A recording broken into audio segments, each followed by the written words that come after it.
اعوذ باللہ من الشیطان الرجیم بسم اللہ الرحمن الرحیم۔ خواتین و حضرات السلام علیکم ورحمۃ اللہ وبرکاتہ۔ مغفرت پروگرام احکام شریعت اور قربانی سے متعلقہ مسائل کے ساتھ ایک دفعہ پھر آپ کی خدمت میں حاضری کا شرف حاصل ہے۔ جیسے کہ پچھلے پروگرامز میں آپ نے ملاحظہ فرمایا کہ ہمارا حج کا ٹاپک چل رہا تھا، اور اب چونکہ قربانی کے ایام بالکل نزدیک ہیں تو بہتر محسوس ہوا کہ کچھ قربانی کے بارے میں بھی مسائل عرض کر دیے جائیں، کیونکہ کسی بھی عبادت کو اختیار کرنے سے پہلے اس سے متعلقہ ضروری علم دین کا سیکھنا بہت ہی لازم ہے۔ بعض اوقات ایسا ہوتا ہے کہ علم دین نہ سیکھنے کی بنا پر ہم لوگوں کو یہ پتہ ہی نہیں ہوتا کہ ہم پر وہ عبادت لازم بھی ہو گئی ہے یا نہیں۔ جیسے مثلا قربانی کا ہی لے لیں کہ بہت سارے لوگوں کو یہ معلوم نہیں ہوتا کہ ہم پہ قربانی لازم ہو چکی ہے، اور بہت سے ایسے ہوتے ہیں کہ جن پہ قربانی لازم نہیں ہوتی لیکن وہ اپنے آپ پر قربانی لازم سمجھتے ہوئے بے جا تکلف اختیار کرتے ہیں، اور تنگ دستی کے باوجود بیچارے کبھی قرضہ لے کر یا اپنی بہت ساری ضروریات روک کر بہت ہی اذیت میں مبتلا ہو کر قربانی کر رہے ہوتے ہیں۔ بعض گھروں میں رواج ہوتا ہے کہ جی ہمارے تو والد صاحب ہر سال قربانی کرتے ہیں، ہم تو نہیں کرتے ہیں۔ بعض گھروں میں اس طرح رواج ہوتا ہے کہ ایک ہی جانور پورے گھر والوں کی طرف سے ذبح کیا جاتا ہے۔ بعض جگہ یہ قربانی منتقل ہوتی ہے، بھئی ایک سال والد صاحب نے کی، دوسرے سال والدہ نے، تیسرے سال بھائی کی طرف سے، چوتھے سال بیٹی کی طرف سے۔ تو ان میں یاد رکھیں کہ کچھ امور جائز لیکن تقریباً ناجائز امور ہیں، ان کے بارے میں اچھی طرح تفصیل جاننا بہت ہی ضروری ہے۔ تو آج انشاءاللہ ہم آج سے قربانی کے مسائل کا آغاز کریں گے، لیکن اس سے پہلے کہ قربانی کے بارے میں شرائط وغیرہ عرض کی جائیں، کچھ اس بارے میں احادیث کریمہ کا مطالعہ فرمانا بہت ضروری ہے، جاننا بہت ضروری ہے، تاکہ ایک ذوق بیدار ہو اور معلوم ہو کہ یہ فریضہ جو اللہ تبارک و تعالی نے ہمارے ذمہ لازم کیا ہے، اس کا خود اللہ تعالی کی بارگاہ میں کیا مقام ہے۔ چنانچہ ابو داؤد، ترمذی، ابن ماجہ، یہ تینوں محدثین ام المومنین سیدہ عائشہ صدیقہ رضی اللہ تعالی عنہا سے روایت کرتے ہیں کہ نبی کریم صلی اللہ علیہ وسلم نے ارشاد فرمایا کہ 10ویں ذوالحجہ میں ابن آدم کا کوئی عمل اللہ تعالی کے نزدیک خون بہانے سے زیادہ پیارا نہیں ہے، یعنی قربانی کا خون جانور ذبح کرنے سے زیادہ پیارا نہیں ہے، اور وہ جانور قیامت کے دن اپنے سینگ اور بال اور کھروں کے ساتھ آئے گا، اور قربانی کا خون زمین پر گرنے سے قبل اللہ تعالیٰ کی بارگاہ میں مقام مقبول میں پہنچ جاتا ہے۔ آخر میں ارشاد فرمایا لہٰذا اس کو خوش دلی سے کرو۔ تو معلوم یہ ہوا کہ اللہ تبارک و تعالیٰ نے قربانی میں بہت سارے انعامات رکھے ہیں۔ ایک یہ کہ میدان محشر میں یہ جانور اللہ تعالیٰ کی بارگاہ میں آئے گا اور یقیناً سفارش کے لیے لایا جائے گا۔ دوسرا، اللہ تبارک و تعالیٰ کی بارگاہ میں جب جانور کو ذبح کیا جاتا ہے، یعنی اللہ کی رضا کی خاطر ذبح کیا جاتا ہے، تو گویا کہ ہم ایک بہت ہی پیارا عمل اللہ تعالیٰ کی بارگاہ میں پیش کر رہے ہوتے ہیں، اور ایسا عمل کرنا جو اللہ تعالیٰ اور اس کے حبیب کریم صلی اللہ علیہ وسلم کو محبوب ہے، یہ بہت بڑی سعادت کی بات ہے۔ اور پھر نبی کریم صلی اللہ علیہ وسلم کا فرمان کی قربانی کا خون زمین پر گرنے سے پہلے اللہ تعالیٰ کی بارگاہ میں مقبول ہو جاتا ہے۔ معلوم ہوا کہ رضا الہی کی خاطر جب ہم عبادت کرتے ہیں تو وہ ضرور اللہ کی بارگاہ میں مقبول ہوتی ہے۔ اور آخر میں ایک حکم ہے، ارشاد فرمایا کہ اس کو خوش دلی سے کرو۔ تو معلوم ہوا کہ وہ بھائی اور بہن جو بسا اوقات بڑی تنگ دلی محسوس کرتے ہیں اور وہ کہتے ہیں کہ یار یہ تو قربانی بس اب اتنے پیسے نکالو، ہر سال یہ قربانی آ جاتی ہے، 8,000 10,000 ہمارے نکل جاتے ہیں۔ ایسا نہیں کرنا چاہیے، کیونکہ جب ہم اللہ تعالیٰ کی رضا کی خاطر قربانی کرتے ہیں تو یقیناً اس کا بدلہ اللہ تبارک و تعالیٰ ہمیں دنیا میں بھی عطا فرمائے گا، اور آخرت کا ذکر تو آپ نے سماعت ہی فرمایا۔ جو بھی صدقہ اللہ تعالیٰ کی بارگاہ میں پیش کیا جاتا ہے وہ رائے گا نہیں جاتا، اس پہ بڑے اجر و ثواب مرتب ہوتے ہیں، دنیا میں بہترین بدلے دیے جاتے ہیں، لہذا خوش دلی کے ساتھ کرنا چاہیے۔ لیکن جیسے کہ ہم نے تمہیداً عرض کیا، یہ ہر ایک پہ قربانی واجب نہیں ہوتی۔ انشاءاللہ جیسے جیسے آگے مسائل آئیں گے آپ یہ دیکھیں گے کہ قربانی مخصوص افراد پر ہوتی ہے، ہر شخص پہ واجب نہیں ہے۔ طبرانی نے حضرت امام حسن بن علی رضی اللہ تعالی عنہ سے روایت کیا کہ حضور اکرم صلی اللہ علیہ وسلم نے ارشاد فرمایا جس نے خوش دلی سے ثواب کا طالب ہو کر قربانی کی تو تو یہ قربانی جہنم کی آگ سے رکاوٹ بن جائے گی۔ گویا کہ دو چیزیں سرکار نے بیان فرمائی، ایک خوش دلی سے قربانی کرنا اور دوسرا طالب ثواب ہو کر قربانی کرنا۔ اگر یہ دو چیزیں جمع ہو جاتی ہیں تو یہ قربانی ہمارے لیے جہنم کی آگ سے ایک عظیم رکاوٹ بن سکتی ہے۔ چنانچہ ایک تو خوش دلی سے کرنی چاہیے اور دوسرا اللہ تبارک و تعالیٰ کی رضا کی خاطر ثواب حاصل کرنے کی غرض سے۔ چنانچہ اس میں اشارہ کر دیا اس طرف کہ یوں نہ ہو کہ بسا اوقات ہم ایک جانور لے کر آتے ہیں لیکن صرف اپنے بچوں کو خوش کرنے کے لیے لے کر آ گئے۔ مثال کے طور پہ قربانی کرنے کا ارادہ نہیں ہے لیکن بچوں نے کہا نہیں ہمیں تو جانور چاہیے، تو اللہ تعالیٰ کی رضا کی خاطر نہیں بلکہ صرف بچوں کا دل رکھنے کے لیے انسان جانور لے آیا، تو حقیقتاً یہ اللہ تعالیٰ کی رضا کی خاطر نہیں ہے۔ قربانی اس سے بھی بہرحال ہو جائے گی لیکن ہو سکتا ہے کہ ثواب ضائع ہو جائے، اس لیے اللہ کی رضا کی خاطر لائیں، اس صورت میں بھی اللہ کی رضا کی خاطر لائیں۔ اب ضمناً بچے اس سے نفع حاصل کریں یا بچے تو ویسے ہی خوش ہوتے ہی ہیں تو ایک الگ بات ہے۔ اسی طریقے سے بسا اوقات ہم لوگوں کے تانا زنی سے بچنے کے لیے جانور خرید کر لے کر آتے ہیں کہ اگر نہیں لائیں گے تو خاندان والے کہیں گے کہ دیکھیں جی اتنا پیسہ ہے اور جانور لے کر نہیں آئے، تو اس لیے لوگوں کے تانے سے بچنے کے لیے، صرف لوگوں کے تانوں سے بچنے کے لیے جو جانور ذبح کیا جائے گا یقیناً وہ اللہ تعالیٰ کی رضا کی خاطر نہیں ذبح کیا گیا۔ ہاں اگر دونوں نیتیں شامل ہیں، طالب ثواب ہو کر لے کر آئے ہیں لیکن کہیں ضمناً یہ خوف بھی ہے کہ اگر ہم نہیں لائیں گے تو لوگ برا بھلا کہیں گے، ہم پہ طنز کیا جائے گا، وہ ایک الگ صورت ہے۔ اس میں پھر جتنا اللہ کی رضا کی خاطر ہم نے جانور لائے ہوں گے اتنا ثواب ملے گا، اور جتنا صرف لوگوں کو مطمئن کرنے کے لیے لے کر آئے ہوں گے، جتنا نیت کا حصہ اس میں شامل ہوگا اتنا ثواب ضائع ہو جائے گا۔ بعض اوقات ایسا ہوتا ہے کہ جانور لانے کا تو پہلے ہی ارادہ ہوتا ہے لیکن بڑا جانور جان بوجھ کر لے کر آتے ہیں تاکہ لوگ جب دیکھیں تو پورے محلے میں واہ واہ ہو جائے، پوری کالونی میں، پوری ایریا میں واہ واہ ہو جائے کہ بھئی فلاں صاحب تو بہت بڑا جانور لے کر آئے ہیں، اور پھر جب دور دور سے لوگ آ کر اس کو دیکھتے ہیں شوق و ذوق سے تو اور زیادہ خوشی اور مسرت محسوس ہوتی ہے۔ تو صرف خوشی اور مسرت کا محسوس ہونا تو خیر کوئی برا نہیں ہے، ایک فطری تقاضا ہے، لیکن اصل امتحان نیت کا ہے۔ اگر انسان صرف اس لیے نیت کر رہا ہے، اس نیت سے لے کر آیا ہے کہ لوگ دیکھ کر اور واہ واہ کریں اور پھر مجھے پورے علاقے میں میرا نام مشہور ہو جائے، تو جتنا اس میں انسان کی نیت شامل ہوگی یا نیت میں جتنا اس معاملے میں فساد ہوگا اتنا ثواب ختم ہوگا، اور جتنا اللہ تعالیٰ کی رضا کی خاطر انسان نے نیت کی ہوگی، کوشش کی ہوگی، اس پہ انشاءاللہ ثواب ملے گا۔ تو خلاصہ کلام یہ ہے کہ بہت ہی جانور لے کر آئیں تو جہاں جانور کے ظاہر کو دیکھتے ہیں اور ظاہری چیز کا اعتبار کیا جاتا ہے وہیں اپنے باطن پہ نگاہ رکھنا بھی بہت ضروری ہوتا ہے۔ اسی طرح طبرانی نے حضرت ابن عباس رضی اللہ تعالی عنہ سے روایت کی کہ نبی کریم صلی اللہ علیہ وسلم نے ارشاد فرمایا کہ جو روپیہ عید کے دن قربانی میں خرچ کیا گیا اس سے زیادہ کوئی روپیہ پیارا نہیں۔ معلوم ہوا کہ اس سے یہ بھی ایک سوال کا جواب ہو گیا۔ بعض بھائی یہ کویسچن کرتے ہیں کہ اگر ہم جتنا پیسہ قربانی میں صرف ہوتا ہے یہ نہ کریں اور غریبوں کی امداد کر دیں تو کیا یہ بہتر نہیں ہوگا؟ تو اس کا جواب اس حدیث پاک میں آ گیا کہ اگر فی نفسی ہی قربانی فرض نہ ہوتی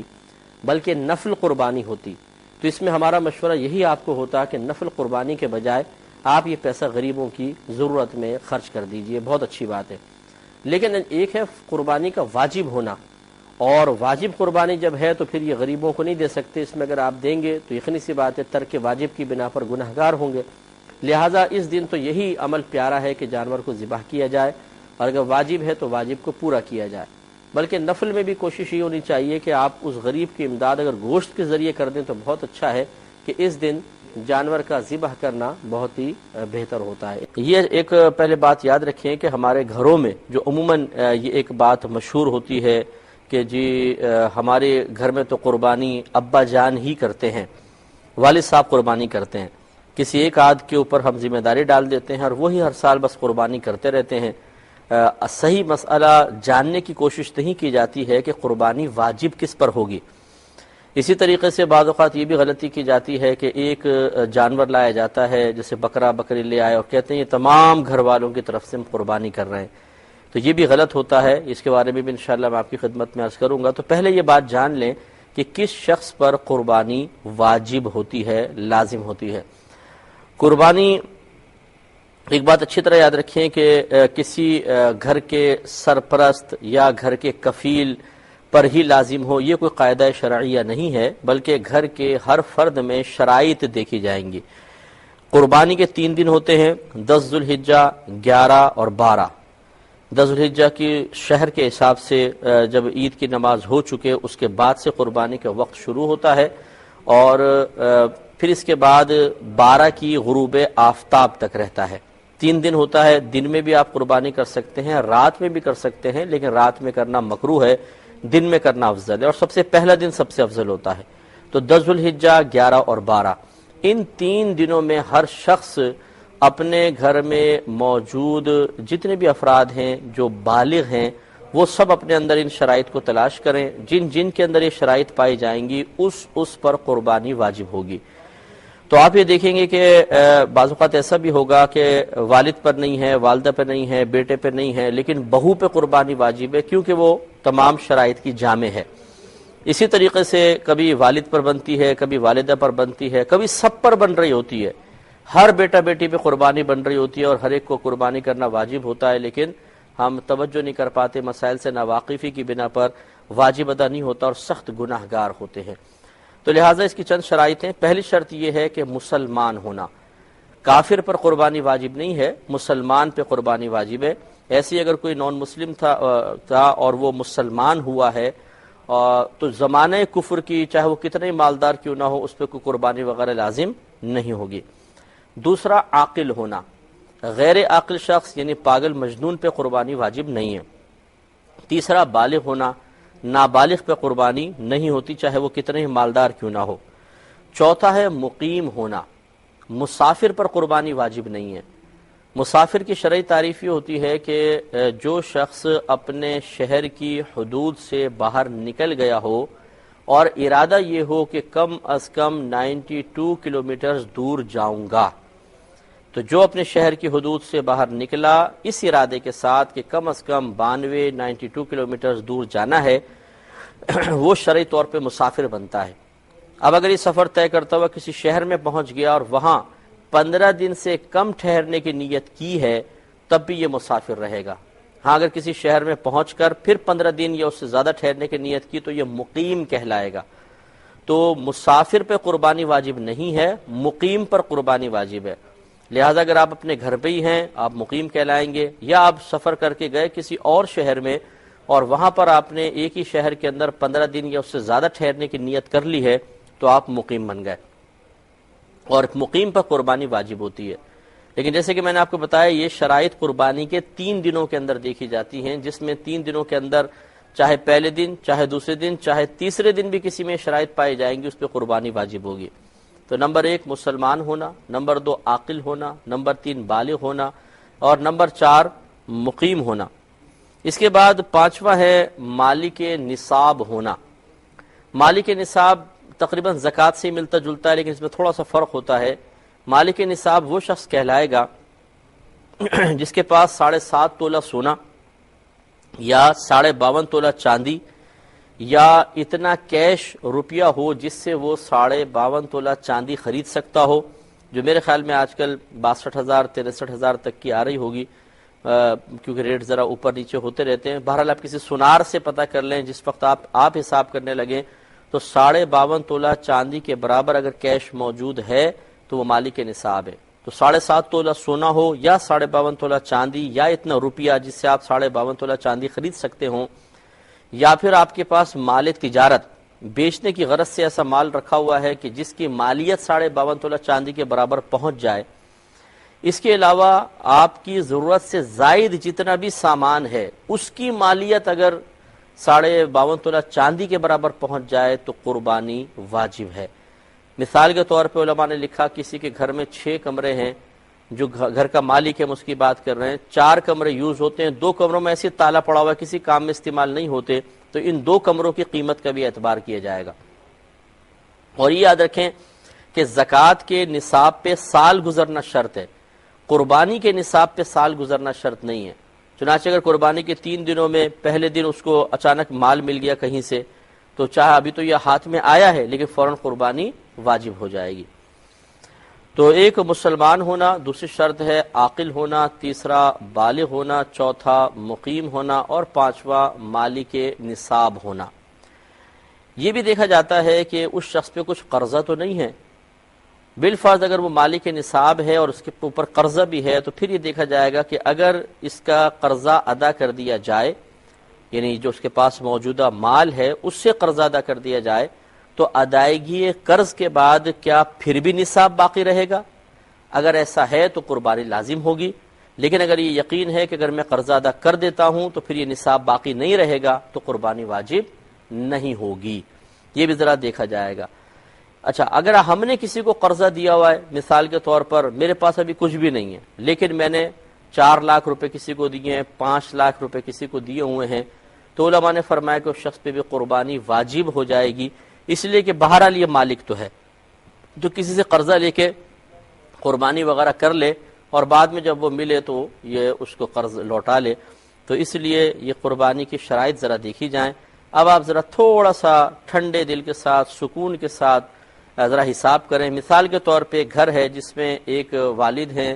ایک ان کی زوجہ ہیں، ماں باپ یعنی ہیں، اور بیٹا ہے اور اس کی بہو ہے، ایک بہن بھی ہے، 5 افراد ہیں۔ اب حساب کتاب میں بتاتا ہوں لیکن پہلے کال لے لیں۔ السلام۔ تو آپ کی خدمت میں عرض کر رہے تھے کہ یوں آپ سمجھیں اس مسئلے کو کہ مثال کے طور پہ گھر میں 5 افراد ہیں، شوہر ہے، بیوی ہے، ایک بیٹا ہے، بہو ہے اور بیٹی ہے۔ یہ سب کا سب اپنا حساب و کتاب سب علیحدہ علیحدہ کریں گے۔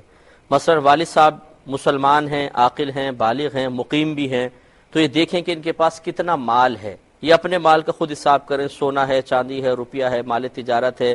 ضروریات زندگی سے زیادہ سامان جو ان کا اپنا ہے ذاتی،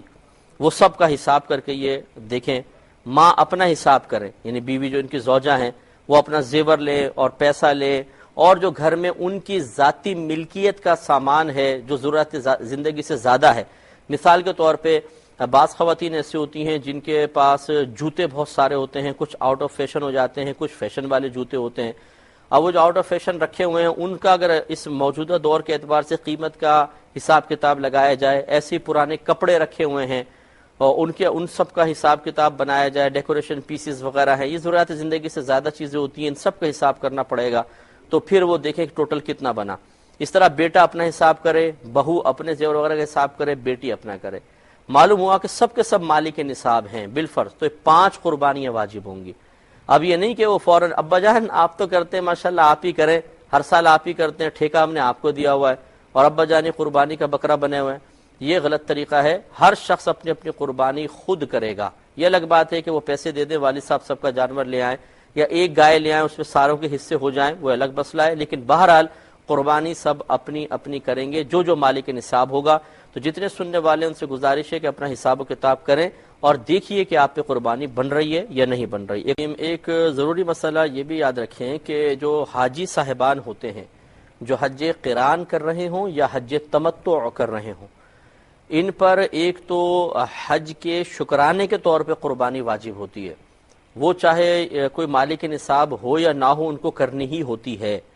اور اگر وہ بالفرض مقیم بھی ہیں اور مالک نصاب بھی ہیں تو عید الاضحیٰ کی قربانی علیحدہ ان پر واجب ہوگی۔ اس لیے ذرا اچھی طرح دیکھ لیں کہ اگر انہوں نے مکہ المکرمہ میں 15 دن یا اس سے زیادہ ٹھہرنے کی نیت کی ہے اور وہ مطلب اتنا ان کا اسٹے ہے مکے میں کنفرم بنتا ہے، اس کے بعد فلائٹ وغیرہ ہے، تو وہ مقیم بنیں گے، اور مقیم کے اوپر اگر وہ مالک نصاب بھی ہو تو عید الاضحیٰ والی الگ قربانی ہوگی۔ تو بعض حاجی صاحبان اس میں ذرا تذبذب کے عالم میں آ جاتے ہیں کہ ہم نے قربانی کی تو ہے، تو وہ تو حج کے شکرانے کی قربانی ہے جو آپ پر علیحدہ واجب ہے، اس کا عید الاضحیٰ کی قربانی سے کوئی تعلق نہیں ہے۔ لہذا جو حاجی صاحبان مسافر نہ ہوں، مقیم ہوں اور مالک نصاب ہوں، باقی تمام شرائط بھی پائی جائیں، تو ان پہ بہرحال قربانی واجب ہوگی، اس کا تھوڑا سا دھیان رکھا جائے۔ ایک کالر چنانچہ شرائط ہر شخص اپنے اندر دیکھے، اگر اس میں شرائط ان کو نظر آ جاتی ہیں کہ جس میں ہیں اس پہ قربانی واجب ہوگی۔ یہ بھی عرض کر دوں کہ جو بالفرض کسی نے یہ مسائل سنے کہ ہم پہ قربانی، یہ تو شرائط ہم میں پائی جا رہی ہیں، پچھلے سال بھی تھیں، اس سے پچھلے سال بھی تھیں اور قربانی واجب ہو گئی تھی، لیکن آپ نے قربانی نہیں کی، تو سب سے پہلے تو اللہ تعالیٰ کی بارگاہ میں اس کم علمی اور لا علمی کی توبہ کریں کیونکہ ان مسائل میں جہالت و عذر نہیں ہے، ہر ایک کو مسئلہ سیکھنا چاہیے تھا۔ دوسری بات یہ ہے کہ قربانی کی قضا نہیں ہوتی ہے، یعنی قربانی کی قضا مطلب کہنے کا مطلب یہ ہے کہ آپ جیسے آپ یہ سوچیں چلو پچھلے 4 سال قربانی نہیں کی تو اس سال ہم 4 حصے گائے کے اندر ڈال کر پچھلے سال کی قربانی کی قضا کر لیں، ایسا نہیں ہوتا ہے۔ جو قربانی نکل گئی اس کی جگہ آپ کو یا تو جانور خریدا ہو تو اس کو زندہ صدقہ کر دیں کسی کو، یا اتنی قیمت جتنے کا ایک حصہ بن رہا ہو، یا ایک بکرا اگر آپ چاہیں تو چاہے گائے کا حصے کے برابر رقم دے دیں، اور چاہیں اگر آپ کے استطاعت اللہ نے دی ہے تو پھر ایک بکرے کی قیمت دے دیں۔ بہرحال پچھلے سال جتنی بھی قربانی نکلی ہے اس کے کفارے کے طور پر جتنی قربانیاں ہیں اتنی قربانیوں کے پیسے آپ کو صدقہ کرنے ہوں گے، یہ واجب ہے، یہ ادا کر دیں گے تو انشاءاللہ توبہ کے ساتھ اگر کریں گے تو کفارہ بھی ادا ہو جائے گا، اور انشاءاللہ آپ کے نام اعمال سے گناہ بھی ہٹا دیا جائے گا۔ ایک اور تو یہ تھوڑا سا شرائط سب سے پہلے آپ دیکھ لیں، شرائط دیکھنے کے بعد پھر آپ اگر جانور خریدنا چاہیں تو آپ ضرور جانور لیں۔ بہتر یہ ہوتا ہے کہ وقت سے پہلے جانور لے کر اس کو اپنے پاس پالا جائے، چارہ وارہ کھلایا جائے، موٹا تازہ کیا جائے، یا پھر آپ آخری ٹائم میں جب لینا چاہیں تو لے لیں، فربا جانور ذرا لیں، موٹا تازہ لیں تو یہ زیادہ بہتر ہے۔ لیکن شو بازی نہیں ہونی چاہیے، ریاکاری نہیں ہونی چاہیے، فخر نہیں ہونا چاہیے، مقابلے بازی نہیں ہونی چاہیے۔ اللہ کی رضا کی خاطر آپ جانور لائیں اور قربان کریں۔ قربانی کے جانور مخصوص ہیں، ہم اپنے پاس سے کوئی اضافہ نہیں کر سکتے ہیں۔ مثلا اونٹ، اونٹنی، گائے، بیل، بھینس، بھینسا، بکرا، بکری، دمبا، دمبی، بس یہ قربانی کے جانور ہیں، سمجھ لیجئے، اس کے علاوہ کوئی جانور نہیں ہے۔ ہاں جو ان کی نسل سے ہوں یا ان کی نوع سے ہوں، مثال کے طور پہ افغانستان میں دمبے کی کچھ اور شکل ہے، یہاں پر دمبا کچھ اور ہے، وہ شکلیں بدل جانے سے کچھ نہیں فرق پڑتا، لیکن یہ جو چیزیں ہیں مطلب یہ مخصوص جانور ہیں، یہی قربانی کے جانور ہوتے ہیں۔ اور ان میں عمروں کا تھوڑا سا فرق ہوتا ہے، اونٹ کم از کم 5 سال کا ہونا چاہیے، اس سے کم کی قربانی نہیں ہوگی۔ گائے کم از کم 1 سال کی ہونی چاہیے، اور 2 سال کی سوری، اور بکرا بکری دمبا دمبی کم از کم 1 سال۔ یہ ان کے عمریں ہیں، ان کا تھوڑا سا لحاظ رکھنا چاہیے، اس سے کم عمر کے جانور ذبح کیے تو قربانی نہیں ہوگی۔ ہاں دمبا دمبی کے بارے میں چونکہ نبی کریم صلی اللہ علیہ وسلم کے پاس ایک صحابی آئے اور انہوں نے عرض کیا صلی اللہ صلی اللہ علیہ وسلم میرے پاس ایک 6 ماہ کا دمبا ہے لیکن دور سے دیکھنے میں سال بھر کا لگتا ہے، کیا میں اس کی قربانی کر سکتا ہوں؟ تو نبی کریم صلی اللہ علیہ وسلم نے خلاف قیاس ان کی قربانی کی اجازت مرحمت فرمائی، تو یہ پھر حکم عام رہا، دوسرے لوگوں بھی فقہا نے دوسروں کے لیے بھی اس کو جائز رکھا۔ لہذا دمبا دمبی میں تو یہ ہو سکتا ہے کہ 6 ماہ کا ہو اور لیکن دور سے دیکھنے میں سال کا لگے تو اس کی قربانی کر سکتے ہیں، لیکن اس پہ قیاس کر کے ہم بکرا بکری کے بارے میں نہیں کہہ سکتے کہ جی بکرا اگر 6 ماہ کا ہے دیکھنے میں سال بھر کا لگے تو اس کی قربانی بھی جائز ہو، دمبے پہ اس کو قیاس نہیں کر سکتے ہیں، تو اس لیے بکرا بکری دمبا دمبی کم از کم 1 سال، اور گائے بھینس وغیرہ یا بیل ہو یہ 2 سال، اور اونٹ 5 سال کم از کم ہونا چاہیے۔ باقی یہ دانتوں کا مسئلہ ہوتا ہے، بعض کہتے ہیں دانت کھول کے دیکھتے ہیں، اگر 2 دانت کا بکرا ہے تو کہتے ہیں یہ سال ہو گیا پورا، لیکن یہ کوئی ضروری نہیں ہوتا ہے، اصل ہے عمر کا پورا ہونا۔ بعض اوقات جس کو ہم کھیری بکرا کہتے ہیں، چھوٹے چھوٹے دانت ہوتے ہیں، اس کے لمبے دانت نکلتے نہیں ہیں اور کنفرم وہ سال بھر کا ہو چکا ہوتا ہے، مثلا آپ نے گھر میں پالا ہے، اس کے لمبے دانت نکلے ہی نہیں ہیں، بڑے دانت، چھوٹے چھوٹے دانت ہیں، اور آپ جانتے ہیں کہ 1 سال سے ہم تو چارہ کھلا رہے ہیں، تو اب یہ نہیں ہے کہ اس کے دانت چونکہ نہیں نکلے تو اس کی قربانی نہیں ہو سکتی ہے، نہیں، بل اصل چیز عمر ہے، دانت نہیں۔ لیکن چونکہ ہمیں عمر کا اندازہ نہیں ہوتا اور منڈی والے ایک سے ایک ماسٹر آیا ہوتا ہے جھوٹ میں ماہر، بیسن کھلا کے وہ ان کے پلا کے بکروں کے پیٹ موٹے موٹے کر رکھے ہوتے ہیں، گیس بھری پڑی ہوتی ہے، ہم سمجھتے ہیں گوشت سے موٹا ہو رہا ہے۔ تو اب اس قسم کے لوگ جب موجود ہوں گے مارکیٹ میں تو لازم سی بات ہے کہ پھر شک پیدا ہوتا ہے، تو یہ ظاہری علامت مقرر کر دی گئی ہے کہ 2 دانت کا بکرا ہو، 4 دانت کی گائے ہو تو پھر ہم اس پہ اعتماد کریں گے، تو بہرحال یہ ظاہری علامات مقرر کر سکتے ہیں جب خریدنے ہوں، تاکہ آپ دھوکے سے اور فراڈ سے بچ سکیں۔ لیکن جب آپ نے گھر میں پالا ہو یا کوئی آپ کا قریبی بہت ہی اچھا جاننے والا ہے، وہ سچ آپ کو پتا ہے کہ جھوٹ نہیں بولے گا، وہ اگر کہتا ہے کہ جی یہ بڑے دانت اس کے نہیں نکلے لیکن سال بھر کا ہو گیا، تو آپ اس کے قول پہ اعتماد کر کے اس کی قربانی کر سکتے ہیں، کیونکہ اصل عمر ہے، دانت نہیں، دانت تو اس عمر کا اندازہ کرنے کے لیے ہیں، اس لیے سال بھر کا ہونا ضروری ہے۔ اور جیسے کہ میں نے عرض کیا کہ یہ قربانی کے جانور مخصوص ہیں، ہم اپنے پاس سے کچھ اور ذبح نہیں کر سکتے، لہذا ایسا نہیں ہو سکتا کہ کوئی خرگوش کو قربان کر رہا ہے، کوئی بکرے کو وہ مرغے کو لے کے قربان کر رہا ہے کہ جب ہم اس کی قربانی کریں گے، تو وہ ٹھیک ہے، اللہ کی رضا کی خاطر کرنا چاہیں تو ثواب ملے گا، لیکن جو شرعی طور پہ قربانی کا وجوب ہے وہ ادا نہیں ہوگا، بلکہ اگر آپ نفلی قربانی بھی کریں گے، بکرا مرغا ذبح کر دیا، تو جو قربانی کا ثواب ہے بہرحال وہ ان مرغوں سے یا خرگوشوں سے حاصل نہیں ہوگا۔ یہ بھی یاد رکھیں کہ ان میں کچھ حصے داریوں کا مسئلہ بھی ہوتا ہے۔ اونٹ میں 7 حصے دار ہو سکتے ہیں، اسی طرح گائے، بیل، بھینس، بھینسا میں بھی 7 حصے دار ہو سکتے ہیں، لیکن بکرا، بکری، دمبا، دمبی میں کوئی حصے دار نہیں ہو سکتا، ایک آدمی کو اپنی طرف سے ہی ادا کرنا ہوگا۔ لہٰذا اگر بالفرض ایسا کسی نے کیا کہ ایک آدمی ہے غریب ہے، اس نے کہا یار میرے پاس 15,000 ہے، دوسرے نے کہا میرے پاس 12,000 ہے، چلو دونوں بھائی ملا کر ایک بکرا لے آتے ہیں اور ہم دونوں اپنی طرف سے کر لیں گے، آدھا تم لے لینا کاٹ کے، آدھا میں لے لوں گا۔ تو ان دونوں نے پیسے ملا کے بکرا لائے اور دونوں کے اپنے نام کی قربانی کی، تو کسی کی بھی قربانی نہیں ہوگی، کیونکہ بکرا ایک آدمی کی طرف سے ایک ہی ہو سکتا ہے، اس میں 2 حصے دار نہیں ہو سکتے ہیں۔ اس مسئلے سے وہ بھائی بہن بھی ذرا درس حاصل کریں کہ بعض اوقات گھر میں ایک بکرا آتا ہے اور وہ نیت یہ کرتے ہیں کہ ہم سب کی طرف سے ایک بکرا،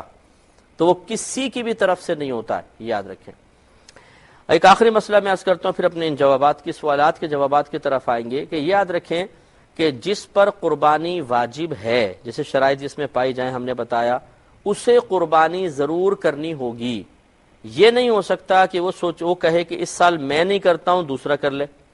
جیسے ہمارے ہاں ہوتا ہے عموماً گھروں کے اندر کہ جی اس سال کس کی باری ہے؟ ابا جان کی۔ نیکسٹ ایئر آتے تو ابا جان کہتے ہیں پچھلے سال تو میں نے کی تھی، اس سال میں بیوی کی طرف سے کر دیتا ہوں، ان کی ہو گئی، اس سے اگلے سال بیٹے کی، اس سے اگلے سال بیٹی کی۔ لیکن بالفرض ہر سال والد صاحب ہی مالک نصاب ہوتے ہیں اور کوئی بھی نہیں ہوتا، تو یاد رکھیں پہلے سال تو والد صاحب نے کی، واجب ادا ہوا، دوسرے سال بیوی کی طرف سے کی، ان پہ واجب بالفرض نہیں تھی،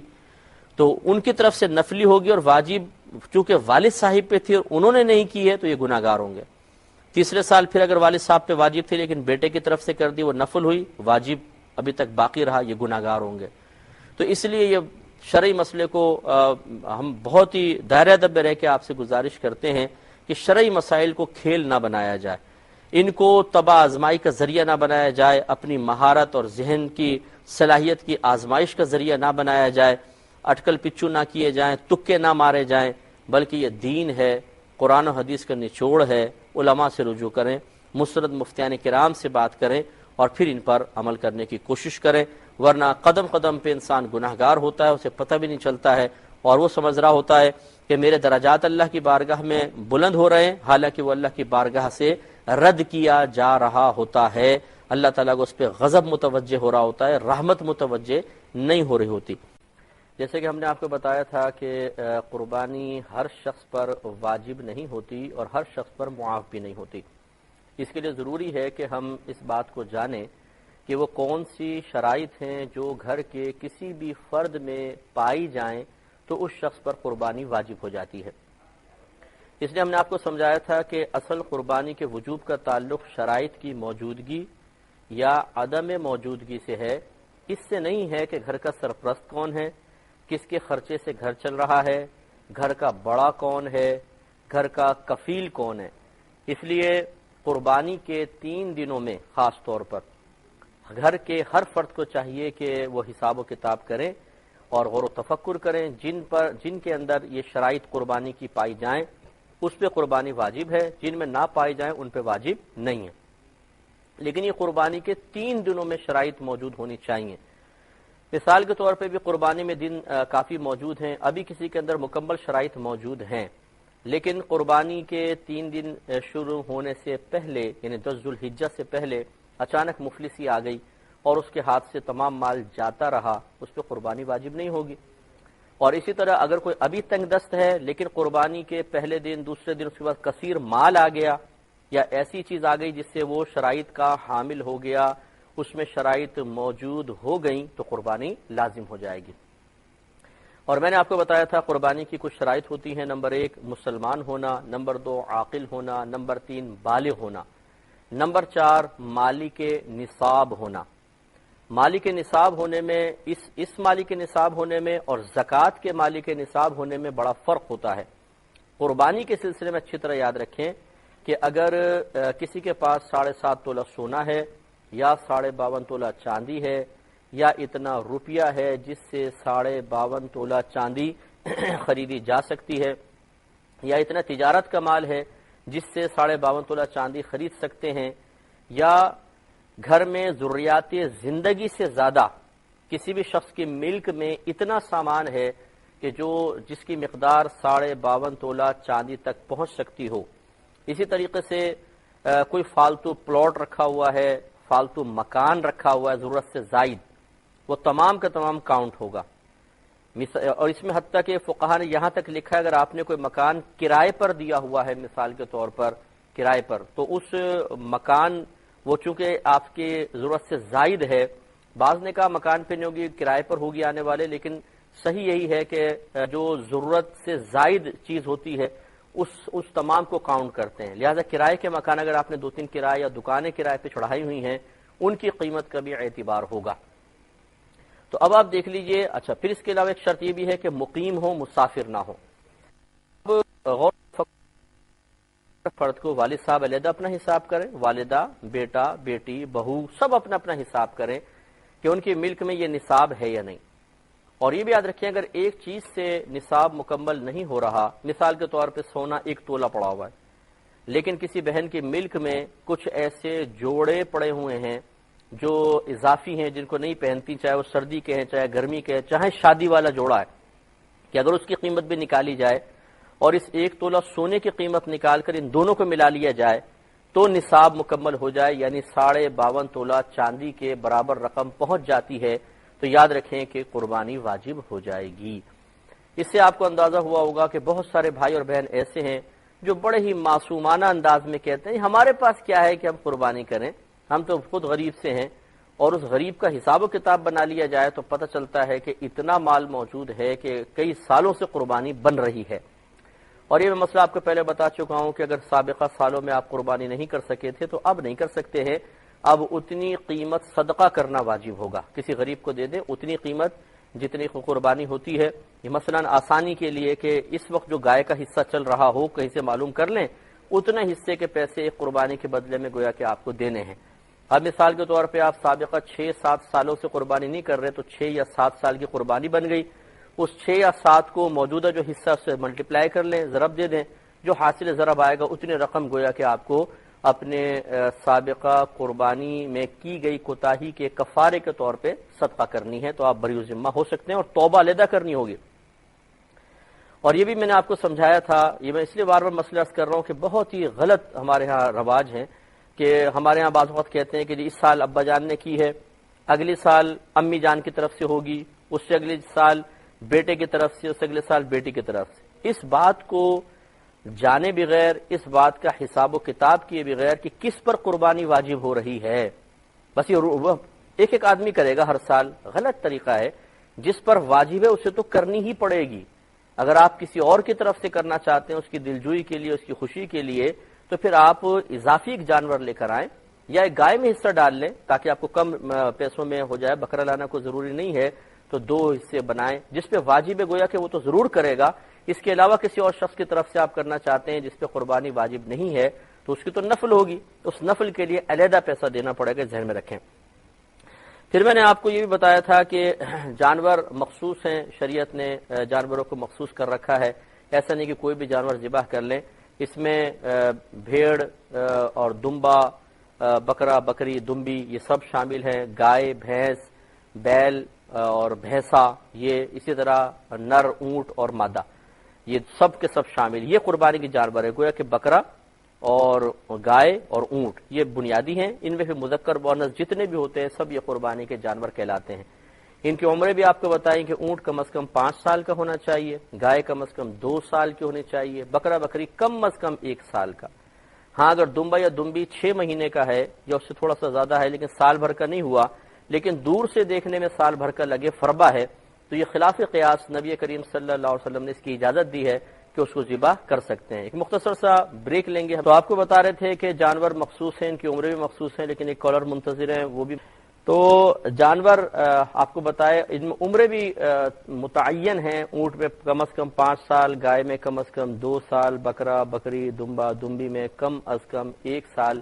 لیکن دمبا اگر 6 ماہ کا بھی ہو اور دور سے دیکھنے میں سال بھر کا لگے، تو چونکہ نبی کریم صلی اللہ علیہ وسلم نے ایک صحابی کو اس کی خلاف قیاس اجازت مرحمت فرما دی ہے، لہٰذا اس میں ہمیں بھی گنجائش ملے گی۔ اور چونکہ خلاف قیاس مسئلہ ہے، لہٰذا اس پر بکرا یا بکری کو قیاس نہیں کر سکتے کہ اگر وہ 6 ماہ کا ہوں اور دور سے دیکھنے میں سال بھر کا لگے تو بکرا بکری کی قربانی بھی صحیح ہو جائے، نہیں، وہ صرف دمبے کے ساتھ۔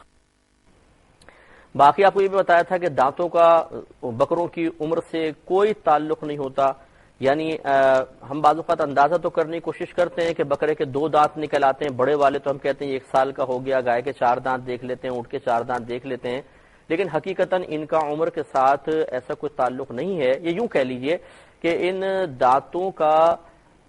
جانور کی قربانی کے صحیح ہونے غلط ہونے سے کوئی تعلق نہیں ہے۔ اگر ایک بکرا یا بکری 1 سال پورا کر چکا ہے اور یہ دانت بڑے نہیں نکلے تو یہ نہیں ہے کہ قربانی نہیں ہوگی، قربانی ہو سکتی ہے، بالکل کر سکتے ہیں۔ اچھا، اب یہ یاد رکھیے کہ بعض جانور ہوتے ہیں جن میں کچھ عیوب و نقائص ہوتے ہیں، تو قربانی کے لیے حتی الامکان کوشش کریں کہ اچھی طرح جانور کو چیک کریں، کوئی اس میں عیب نہیں ہونا چاہیے۔ ویسے یہ قاعدہ قانون ضرور ہے کہ تھوڑا بہت عیب ہوتا ہے تو قربانی ہو جاتی ہے، زیادہ عیب ہو تو قربانی نہیں ہوتی، لیکن کوشش یہ کرنی چاہیے چونکہ عوام کو تمام عیوب و نقائص کے بارے میں صحیح اطلاع نہیں ہوتی ہے، تو ہو سکتا ہے کہ ایک عیب کو آپ معمولی سمجھ رہے ہوں اور حقیقتاً وہ عیب ہو، تو پھر اس میں مسئلہ پیدا ہوتا ہے۔ اس لیے صاف ستھرا جانور دیکھنے کی کوشش کریں۔ تو عیوب و نقائص چیک کریں تو آگے سے لے کر پیچھے تک آپ آئیں۔ مثال کے طور پہ سب سے پہلے ناک چیک کر لیں، ثابت ہونی چاہیے، پھر آنکھوں پر آ جائیں، آنکھیں دونوں ہونی چاہیے، کاڑا یا اندھا نہ ہو، بھینگی کی قربانی ہو سکتی ہے۔ اچھا، آنکھ بھی چیک کر لیجئے گا کہ اس میں کنچا تو نہیں فٹ کر دیا بچوں کا، کیونکہ بعض اوقات ایسا ہوتا ہے کہ آنکھ پھوٹ جاتی ہے تو اس میں جعلی نکلی آنکھ لگا دیتے ہیں، اور اس میں بڑے ماسٹر اور ماہر لوگ بھی ہوتے ہیں، تو اس لیے ذرا خیال کریں۔ اس کے علاوہ کان اگر پیدائشی طور پر نہیں ہے قربانی نہیں ہوگی۔ اسی طرح اگر کان کا پورا آپ سائز دیکھ لیں، اس میں 1/3 1/3 اگر کٹا ہوا ہے یا اس سے زیادہ ہے تو نہیں ہوگی، اس سے کم ہے تو ہو جاتی ہے، تو کان ثابت ہونا چاہیے۔ ہاں، اگر چھوٹے چھوٹے کان ہیں، بعض بکروں کے تتے سے کان ہوتے ہیں، چھوٹے ہونے میں کوئی مسئلہ نہیں ہے، پیدائشی طور پہ نہ ہو نہیں ہوگی، کٹے ہوئے ہوں تو وہ 1/3 کا حساب دیکھیں گے۔ سینگ کا مسئلہ یہ ہوتا ہے کہ اگر یہ بالکل جڑ سے ٹوٹ گیا ہے تو قربانی نہیں ہوگی، اوپر سے ٹوٹا ہے جھڑ گیا ہے تو ہو جائے گی۔ بعض بکروں بکریوں کے پیدائشی سینگ ہوتے ہی نہیں ہیں، ان کی قربانی ہو جائے گی۔ کان میں اور سینگ میں فرق ہے، کان پیدائشی نہ ہو نہیں ہوگی، سینگ پیدائشی طور پہ نہ ہو جائے گی۔ دم چیک کر لیجئے گا، بعض اوقات تھوڑا سا کھینچ کر دیکھ لیں، ایسا نہیں ہو کہ لائٹ سے جوڑی ہو۔ ہمارے استاد صاحب نے ایک واقعے میں بتایا تھا کہ وہ بچے لے کر آگئے، وہ بھاگا تو اس کو دم پکڑ لی، دم ہاتھ میں رہ گئی، بکرا غائب، پتہ چلا کہ جی وہ تو لائٹ سے جوڑی گئی تھی، دم کٹی ہوئی تھی۔ تو اس لیے دم بھی چیک کر لیں، پھر پیر کھر وغیرہ دیکھیں، تھوڑے بہت کھر تو گھس جاتے ہیں، اس سے کوئی فرق نہیں پڑتا، تھوڑا بہت وہ اوپر کی اس کی کھر کی اوپر کی سطح چٹک جاتی ہے، اس سے کوئی فرق نہیں پڑتا ہے، لیکن پیر بہرحال ثابت ہونے چاہیے، لنگڑا نہ ہو۔ اگر بکری یا گائے لینا چاہتے ہیں تو تھن بھی چیک کر لیں کہ پورے صحیح اس کے تھن ہونے چاہیے، خشک نہ ہو۔ فقہاء نے لکھا ہے کہ بکری کے دونوں تھن درست ہونا ضروری ہے، ایک خشک ہو ایک صحیح ہے نہیں ہوگی۔ گائے کے کم از کم 3 تھن درست ہونے چاہیے، ایک خشک ہو جائے گی، لیکن 2 خشک ہیں 2 صحیح ہیں نہیں ہوگی، اس لیے اچھی طرح اس کو بھی چیک کرنا چاہیے۔ اور ہم نے آپ کو بتایا تھا کہ قربانی کے جانور مخصوص ہیں، بکرا بکری دمبا دمبی، اسی طرح گائے بیل بھینس بھینسا اور اونٹ اور اونٹنی، بس یہ مخصوص جانور ہے جس کو آپ قربانی کی نیت سے قربان کر سکتے ہیں، کوئی دوسرا جانور ان کی جگہ نہیں لے سکتا۔ لہذا کسی نے مرغا ذبح کر دیا، خرگوش ذبح کیا قربانی کی نیت سے تو کوئی قربانی نہیں ہو جائے گی۔ ان کی عمریں بھی آپ کو بتا دی ہیں کہ کم از کم اونٹ 5 سال، گائے 2 سال اور بکرا بکری وغیرہ 1 سال۔ لیکن دمبے کے اندر چونکہ نبی کریم صلی اللہ علیہ وسلم نے ایک صحابی کو اجازت دی تھی کہ ان کے پاس 6 ماہ کا بھیڑ کا بچہ تھا جو دور سے دیکھنے میں سال بھر کا لگتا تھا، صحت اچھی تھی، تو نبی کریم صلی اللہ علیہ وسلم نے ان کو اجازت مرحمت فرما دی تھی کہ آپ اس کو ذبح کر سکتے ہیں، تو ان کا استثناء ضرور ہوگا۔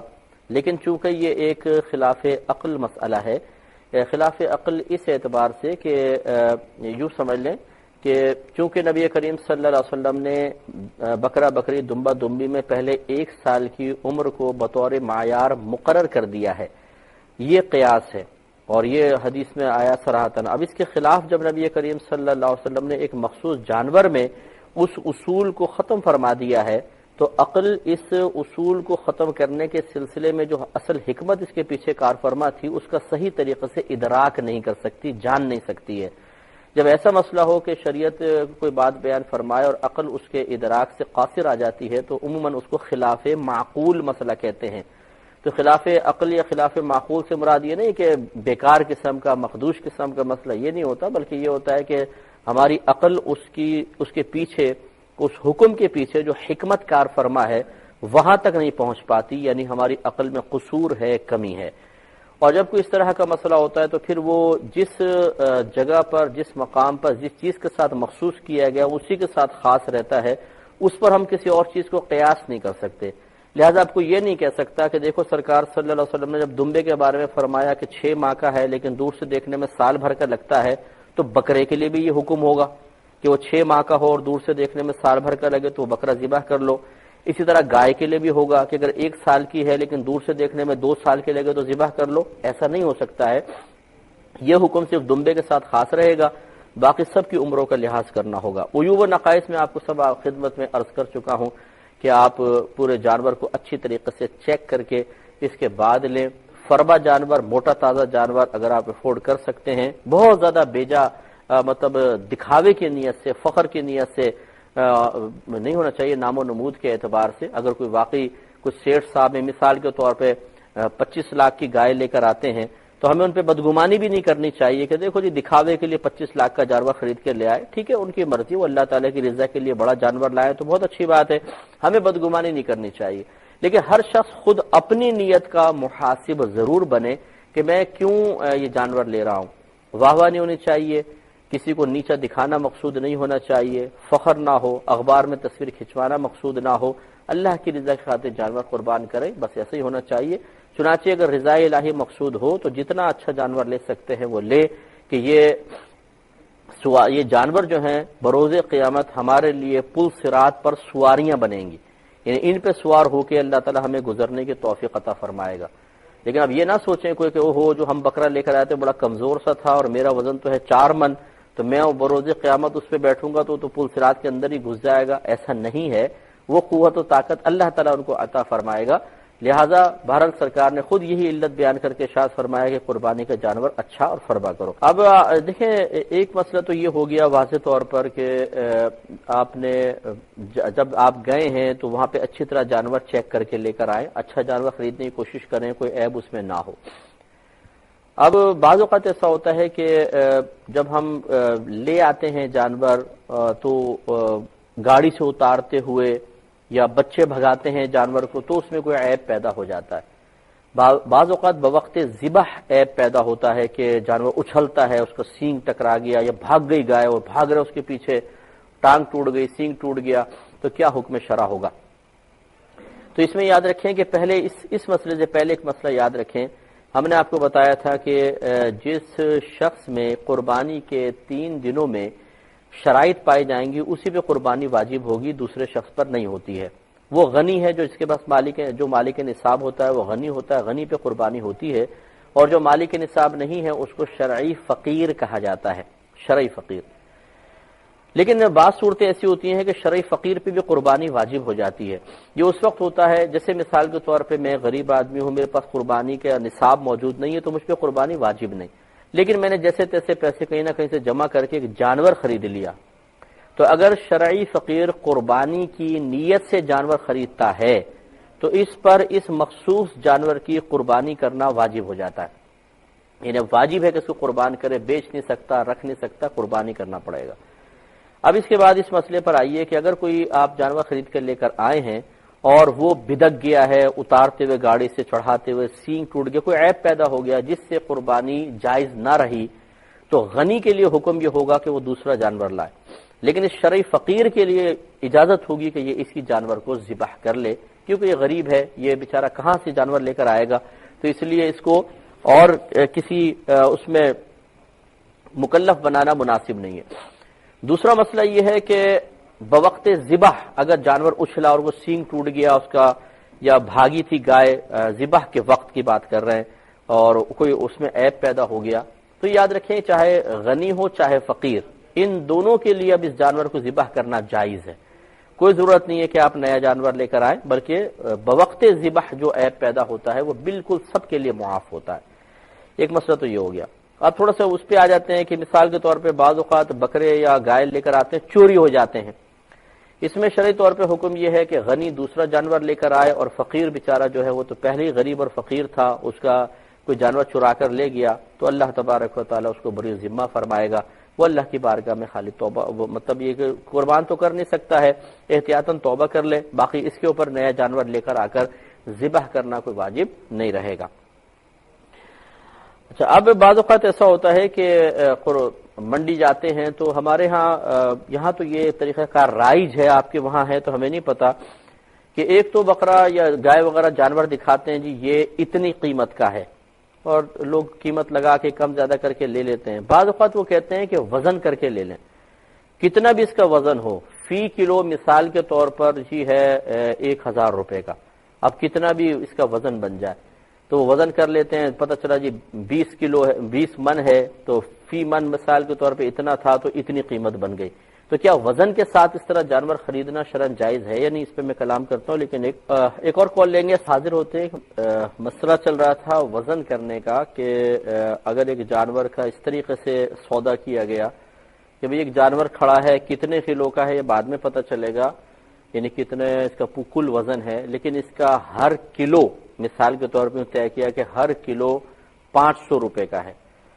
تو امام اعظم ابو حنیفہ رضی اللہ تعالی عنہ کے قول کے مطابق یہ سودا جائز نہیں ہوگا، کیونکہ کل جو وزن ہے وہ مجہول ہے، معلوم نہیں ہے۔ جب کل وزن مجہول ہے تو اس کی جو کل قیمت بنے گی وہ بھی مجہول ہے، اور قاعدہ قانون یہ ہوتا ہے کہ اس طرح کسی چیز کو خرید و فروخت کرنا کہ اس کی قیمت مجہول ہو وہ شرعاً جائز نہیں ہوتا۔ مثال کے طور پر میں کہوں میں آپ کو یہ پیڈ بیچتا ہوں، آپ پوچھیں کتنے کا، بولے بس لے لو، کتنے کا چھوڑو، تو یہ سودا جائز نہیں ہوگا، کیونکہ کتنے کا جب بتائیں گے تبھی تو آپ اس کو قیمت دے سکتے ہیں، اس لیے یہ امام اعظم ابو حنیفہ رضی اللہ تعالی عنہ کے نزدیک منع ہے۔ لیکن آپ کے جو دو شاگرد ہیں امام ابو یوسف، امام محمد رضی اللہ تعالی عنہما، ان کا قول یہ ہے کہ یہ سودا جائز ہے، بشرطے کہ اصل اس وقت مسئلہ یہ تھا کہ گندم کا ڈھیر پڑا ہوا ہے، کسی نے کہا میں پورا گندم کا ڈھیر آپ کو بیچتا ہوں، اور اس کا ایک قفیز، یوں سمجھ لے کہ عام الفاظ میں 1 کلو 1 درہم کے بدلے میں ہے، تو امام اعظم نے فرمایا سودا جائز نہیں ہے، 1 درہم 1 کلو کے اندر تو یہ سودا جائز ہوگا کیونکہ وہ معلوم ہے، اس کا قیمت بھی معلوم ہے، باقی قل کے اندر ناجائز۔ لیکن صاحبین فرماتے ہیں یہ جائز ہے، اس لیے کہ جب اس کو یقینی سی بات ہے سودا کرنے کے بعد تولیں گے تو آخر میں پتہ چل جائے گا کہ کتنا وزن ہے، اس کی قیمت کتنی ہے، تو جو پہلے مجہول چیز تھی وہ جہالت ختم ہو جائے گی، معلوم ہو جائے گی، تو سودا جائز ہے۔ چونکہ اب ہماری منڈیوں کے اندر جانور اس طرح وزن کر کے بیچے جا رہے ہیں تو بہتر یہ ہے کہ صاحبین کے قول کے مطابق اس کے جواز کا فتویٰ دیا جائے، اور ہم بھی اس کے جواز کے ہی فتویٰ دیتے ہیں کہ اگر اسی مجلس اور محفل کے اندر اس جانور کو تول لیا جائے اور اس کے کل کلو معلوم ہو جائے، اس کی قیمت بھی پتہ چل جائے تو ٹھیک ہے، پھر یہ جائز ہے، بشرطے کہ جو خریدنے والا ہے وہ اتنی استطاعت پہلے سے رکھتا ہو، یہ نہ ہو کہ آخر میں جھگڑا ہو کہ نہیں جی یہ تو بہت زیادہ ہو گیا میں نہیں لیتا ہوں، یہ چیز نہیں ہونی چاہیے۔ استطاعت رکھتے ہیں تو اس طریقے کو اگر آسانی کے لیے قائم کیا جائے، رائج کیا جائے تو اس میں کوئی حرج نہیں ہے، کیونکہ بہت زیادہ ہو رہا ہے منڈی کے اندر کہ تول کر بھی جانور بیچے جا رہے ہیں۔ تو یہ چند مسائل تھے، اس کے علاوہ اور بھی بہت سارے قربانی کے مسائل ہیں، حصہ داری کے مسائل ہیں، وہ انشاءاللہ میں آپ کی خدمت میں ایک دو مسئلے عرض کرتا ہوں، پھر میں جوابات کی طرف آتا ہوں۔ دیکھیں آپ کو یہ بتایا تھا کہ بکرا، بکری، دمبی کے اندر کوئی شریک نہیں ہو سکتا، ایک آدمی کی طرف سے ہی ادا ہو سکتے ہیں، اس میں اگر 2 آدمی شریک ہو گئے تو کسی کی قربانی نہیں ہوگی۔ مثال کے طور پہ گھر کے 2 فرد ہیں، انہوں نے کہا کہ بھئی 50,000 کا اچھا بکرا آ رہا ہے، 25,000 آپ ملائے، 25,000 میں ملاتا ہوں، تو ٹھیک ہے، اور دونوں نے ملا کر ایک بکرا لائے اور نیت یہ کی کہ ہم دونوں کی طرف سے اس کی قربانی ہو جائے، تو کسی کی بھی نہیں ہوگی، کیونکہ شریعت نے ضابطہ مقرر کر دیا ہے کہ دمبا دمبی، بکرا بکری ایک آدمی کی طرف سے ایک ہی ہو سکتا ہے۔ تو اس سے ذرا ہمارے وہ بہن بھائی بھی ذرا درس حاصل کریں جو بعض اوقات ایک بکرا لاتے ہیں اور نیت یہ کرتے ہیں کہ ہم تمام گھر والوں کی طرف سے یہ قربانی ہے، تو یہ غلط ہو جائے گا، جس پر واجب ہے اس کی طرف منسوب کریں، اور اگر کسی پر واجب نہیں ہے تو پھر گھر کی کسی ایک فرد کو متعین کر دیں گے چلو اس سال آپ کی طرف سے قربانی کر رہے ہیں، وہ یہ قصد و ارادہ کر لے کہ اس کو جو ثواب ملے گا میں تمام گھر والوں کو ایصال کرتا ہوں، وہ ایک الگ مسئلہ ہے، لیکن قربانی کسی ایک شخص کی طرف، یعنی اگر بکرا بکری دمبا دمبی ہے تو کسی ایک شخص کی طرف منسوب کرنا ضروری ہے، اس میں دو آدمی شریک نہیں ہو سکتے۔ باقی رہا گائے، بیل، بھینس، بھینساں، اونٹ، اونٹنی، ان میں نبی کریم صلی اللہ علیہ وسلم کے فرمان عالی شان کے مطابق 7 حصے دار ہو سکتے ہیں، زیادہ سے زیادہ 7۔ لہذا ان میں اگر 8 ہو گئے تو یہ قربانی کسی کی بھی نہیں ہوگی۔ وجہ اس کی یہ ہے کہ 7 آدمی تو 6 آدمی تو 6 حصوں میں ہیں، اور جو آخری 2 بچے ہیں وہ لازم بات ہے ایک حصے میں 2 ہیں، تو یوں سمجھ لیں کہ بکرا بکری ایک طرف رکھیں اور گائے کا ایک حصہ ایک طرف رکھیں، یہ دونوں برابر ہوتے ہیں۔ تو جب بکرا بکری کے اندر شرکت سے قربانی ناجائز ہو جاتی ہے تو گائے کے ایک حصے میں اگر 2 آدمی شریک ہو گئے تو یہ قربانی بھی ناجائز ہو جائے گی، اور چونکہ ایک حصے کے اندر بظاہر شریک ہے، وہ ایک حصہ کون سا ہے گائے کا یہ پتہ نہیں چلے گا، تو اس تمام حصوں کے اندر یہ فساد سرایت کر جائے گا اور سب کی قربانی ضائع ہو جائے گی۔ اس لیے کوشش یہ کرنی چاہیے کہ پہلے مسائل سیکھ لیے جائیں، اس کے بعد پھر کوئی قدم اٹھایا جائے۔ تو گائے میں زیادہ سے زیادہ 7 حصے دار ہو سکتے ہیں، 8 نہیں۔ اب دوسرا مسئلہ یہ ہے کہ اگر 7 حصے دار بھی ہیں تو ان میں سے ہر ایک کا حصہ کم از کم 7ویں حصے کے برابر ضرور ہو، کم از کم 7ویں حصے کے۔ مثال کے طور پہ 35,000 کی گائے ہے مثال کے طور پر، تو اس کے 7 حصے کریں تو ایک حصہ بنے گا 5,000 کا، تو ہر جو شریک ہے اس کا کم از کم وہ 5,000 روپے تو ملائے گا، کم از کم 5,000 روپے، یعنی 7ویں حصے سے کم نہ ہو۔ مثال کے طور پر 6 آدمیوں نے تو 5,000 دیے، 30,000 ہو گئے، لیکن ایک آدمی ایسا ہے جو غریب ہے، وہ کہتا ہے میرے پاس تو 3,000 ہے، تو انہی میں سے ایک نے کہا کہ چلو ایسا کرتے ہیں کہ میں 2,000 اور ملا لیتا ہوں، 3 تمہارے 2 میرے 5 ہو جائیں گے، اور اس ایک حصے میں سے 2,000 کا میں حصہ لے لوں گا، 3,000 کی گوشت تم، یعنی اتنا حصہ ریشو میں تم لے لینا۔ تو آپ غور کریں کہ یہ 6 تو ان کے حصے ہو گئے، اور 7ویں کے اندر یہ آدمی شریک ہو گیا، یہ جو ایک حصے دار تھا، اور جس کے پاس 3,000 روپے تھے گویا کہ اس کا 7ویں حصے سے کم اس نے رقم ملائی، کیونکہ 7ویں حصہ بن رہا تھا 5,000۔ اس لیے اچھی طرح یاد رکھیں، بعض اوقات ایسا ہوتا ہے گھر کے اندر 3 بھائی مل کر ایک گائے خرید رہے ہیں، تو ہر ایک کا حصہ مختص کر لیں، پھر اس کے حساب سے قیمت لیں۔ مثال کے طور پہ 3 بھائی لے رہے اور 7 اس میں حصے بنیں گے، تو یوں کریں کہ طے کریں کہ میں 3 حصے لیتا ہوں، دوسرا بھائی کہتا ہے میں 2 لیتا ہوں، مثال کے طور پہ 5 ہو گئے، تیسرا کہ میں 2 لیتا ہوں، 7 ہو گئے۔ اب یہ 2 حصوں کے پیسے دیں، یہ 2 حصوں کے پیسے دیں، یا 3 حصوں کے پیسے دیں، پھر جانور لے کر آئیں۔ اگر اس طریقے سے کیا کہ چلو یہ 35,000 کی گائے ہے، میں دیتا ہوں 27,000 روپے، یہ بولتے ہیں میں دیتا ہوں 3,000 روپے، اور میں دیتا ہوں 5,000 روپے، لیجیے ہو گئے 35,000 روپے۔ لیکن اس میں غور کریں کہ بعض ایسی کنڈیشن بن جائے گی جس نے 3,000 دیے مثال کے طور پہ، چلے ہم 5 ہی کر لیتے ہیں کہ ایک نے دیے 21,000 روپے، ایک نے دیے 9,000 روپے، تو یہ ہو گئے 30، ایک نے 5,000 روپے دیے، تو ہر ایک کا حصہ ہے تو 7ویں حصے کے برابر کم از کم، کیونکہ 5,000 7واں حصہ بن رہا تھا۔ لیکن آپ اس میں یہ غور کریں کہ جس نے 9,000 دیے ہیں، 5,000 تو ایک حصے کا بن گئے، 4,000 کے اندر ایک حصہ تو نہیں بن رہا نا، تو اس میں دوسرا گویا کہ ایک حصے میں شریک ہو رہا ہے، تو یہ گڑبڑ پیدا ہو سکتی ہے۔ اس لیے محتاط مسئلہ یہی ہے کہ جب 7 شریک شرکا سے کم افراد کوئی گائے لیتے ہیں تو ہر ایک حصے بھی متعین کرے اور ہر حصے کے برابر قیمت دینے کی کوشش کرے۔ اور مطلب آپ سمجھ گئے ہوں گے کہ گائے مثال کے طور پر 3 بھائی کرنا چاہتے ہیں تو اپنے اپنے حصے اس میں مخصوص کر لیں، مثلا ایک نے کہا میں 3 لوں گا، ایک نے کہا میں نے 2 لوں گا، ایک نے کہا 2 لوں گا۔ یہ اب یہ 3 کے پیسے یہ دیں، 2 کے پورے پیسے دیں یہ دیں، 2 کے پورے پیسے یہ دیں، اس احتیاط کو ضرور اختیار کر لیجئے گا۔ اچھی طرح چیک کر لیں کہ کوئی جسم میں عیب نہ ہو، اگر تھوڑا بہت عیب ہوگا تو قربانی ہو جائے گی لیکن خلاف سنت اور مکروہ ہوگی، اور اگر بڑا عیب ہوا تو پھر قربانی نہیں ہوتی ہے، دوسرا جانور لانا ضروری ہو جاتا ہے۔ تو اس لیے اچھی طرح چیک کریں، خوب جانچ پڑتال کرنے کے بعد پھر وہ گھر پہ لے کر آئیں۔ اور بہتر یہ ہے کہ ویسے تو مستحب اور افضل یہ ہوتا ہے کہ پہلے سے جانور لایا جائے، پھر اس کی خوب اسے کھلائیں پلائیں خدمت کریں، لیکن مسئلہ یہ ہے کہ ہمارے شہروں میں خاص طور پہ جانوروں کو پالنے کا رواج نہیں ہے، یا انسانوں کے رہنے کی جگہ مشکل ہے، جانور کو کہاں کھڑا کریں اور کہاں رکھیں، چوری ہو جانے کا اندیشہ ہے، پھر جانور تھوڑا سا شہر میں اجنبیت محسوس کرتا ہے، اور شہر والے بھی جانوروں سے اتنے مانوس نہیں ہوتے تو نتیجہ یہ نکلتا ہے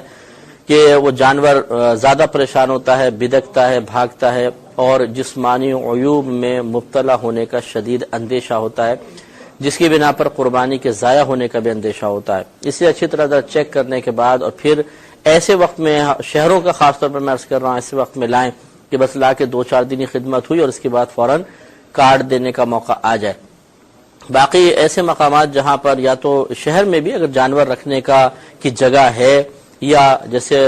چھوٹے مضافاتی علاقے ہوتے ہیں، ان میں تو بہتر یہ ہے کہ جانور کچھ دن پہلے لایا جائے اور خوب اچھی طریقے سے اس کی خدمت کی جائے۔ نبی کریم صلی اللہ علیہ وسلم نے ارشاد فرمایا اکرموا ضحایاکم، کہ تم اپنی قربانیوں کی تعظیم کرو، اس لیے کہ پل صراط پر تمہارے لیے سواریاں ہوں گی۔ یعنی اب ایسا نہیں ہے کہ آدمی سوچے کہ جی ہم تو بڑا ایک کمزور سا بکرا لے کر آئے تھے، اس پہ بیٹھ گئے، چودھری صاحب تو بکرے زمین میں دھس جائے گا، چودھری صاحب لہیم شہیم ہے، تو پھر یہ قربانی کیسے سواری بنے گی؟ اصل مسئلہ یہ نہیں ہے کہ وہ اپنی دنیاوی طاقت کے ساتھ ہماری سواری بنے گی، بلکہ وہاں پہ تو اللہ تعالیٰ اس کو وہ ہمت، قوت اور طاقت عطا فرمائے گا کہ وہ آرام سے اپنے قربان کرنے والے کو پل صراط پار کروا دے گی۔ تو اس تشویش میں مبتلا ہونے کی حاجت نہیں۔ اسی طرح گائے میں 7 حصے تھے تو کون کون بیٹھے گا گائے کے اوپر، اس قسم کے کویسچنز پیدا ہو جاتے ہیں، ان کی پرواہ نہ کی جائے۔ اللہ تبارک و تعالیٰ کس طریقے سے وہ معاملہ فرمائے گا وہ بہتر جانتا ہے۔ ہمیں ان باتوں پر یقین رکھنے کا حکم ہے کہ چونکہ لبھائے مقدسہ سے یہ بات نکل گئی، نبی کریم صلی اللہ علیہ وسلم نے ارشاد فرما دی، تو آمنا صدقنا، ہمارے سرکار نے فرمایا ہم یقین کریں گے اور جانوروں کی تعظیم کریں گے۔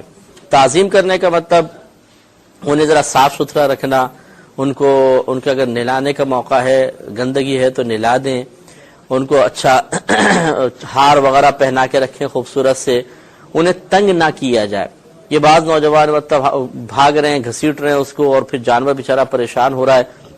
یہ چیز نہیں ہونی چاہیے۔ دم کھینچ رہے ہیں بہت زور زور سے، یہ یاد رکھیں بعض صورتوں میں گناہ بھی ہے۔ اسی طرح اگر آپ بالفرض اونٹ لے کر آئے ہیں تو اس کی سواری کرنا، بچوں کا بٹھا لینا بالکل نہیں کرنا چاہیے، بلکہ فقہا نے فرمایا اگر آپ بالفرض گائے لے کر آئے اور گائے دودھ دینے والی ہے اور آپ نے دودھ نکال لیا تو اس دودھ کا استعمال جائز نہیں ہے۔ مثلا اگر بعض اوقات تھنوں میں غلبہ ہوتا ہے دودھ کا، اگر جائے کو تکلیف اور اذیت ہوتی ہے تو اگر آپ بڑی گائے لے کر آئیں تو اس کو دودھ نکال کے صدقہ کر دیں، وہ پی نہیں سکتے ہیں۔ اگر پیا اپنے گھر میں تو جتنی قیمت کا پیا ہے اتنی قیمت صدقہ کر دیں، تاکہ خالصتاً قربانی اللہ تبارک و تعالیٰ کے لیے ہو۔ اور اس میں اصول یہ کار فرما ہے کہ قربانی کے جانور سے کسی قسم کا نفع لینا منع ہوتا ہے۔ اگر کسی گائے میں 7 شرکا ہوں اور ایک شریک کی نیت گوشت حاصل کرنے کی ہو، قربانی کی نیت نہ ہو، تو کیا حکم شرع ہوگا؟ دیکھیے مسئلہ یہ ہے کہ قربانی کے درست ہونے کے لیے شرط ہے کہ اگر گائے میں 7 شریک ہیں تو سب کی نیت قربانی کی ہو۔ لہذا اگر کسی ایک نے فقط گوشت کی نیت کی، قربانی کی نیت نہیں کی، تو سب کی قربانیاں ضائع ہو جائیں گی۔ وجہ اس کی یہ ہے کہ قربانی اسی وقت قربانی کہلاتی ہے کہ جب خون بہا کر اللہ تبارک و تعالیٰ کے قرب کا ارادہ کیا گیا ہو، اور وہ قربانی سے ہی ہوتا ہے، یعنی قربانی کی نیت سے ہی یہ چیز حاصل ہو سکتی ہے۔ لہذا اگر کسی ایک نے صرف گوشت کی نیت کی ہے تو گویا کہ اس نے اس قرب الہی کی، جانور کا خون بہا کر قرب الہی کے حصول کی نیت نہیں کی، تو نیت میں آ گیا فساد۔ اور چونکہ جب تک گوشت تقسیم نہیں ہوتا تو گوشت کے ہر جز میں تمام شرکا شریک ہوتے ہیں، یعنی سب کا پورے ایک جز کے اندر سب کا حصہ ہوتا ہے، لیکن جب تقسیم کر دیتے ہیں تو پھر علیحدہ ہو جاتا ہے۔ لہذا جس کی نیت کا فساد ہے، گویا کہ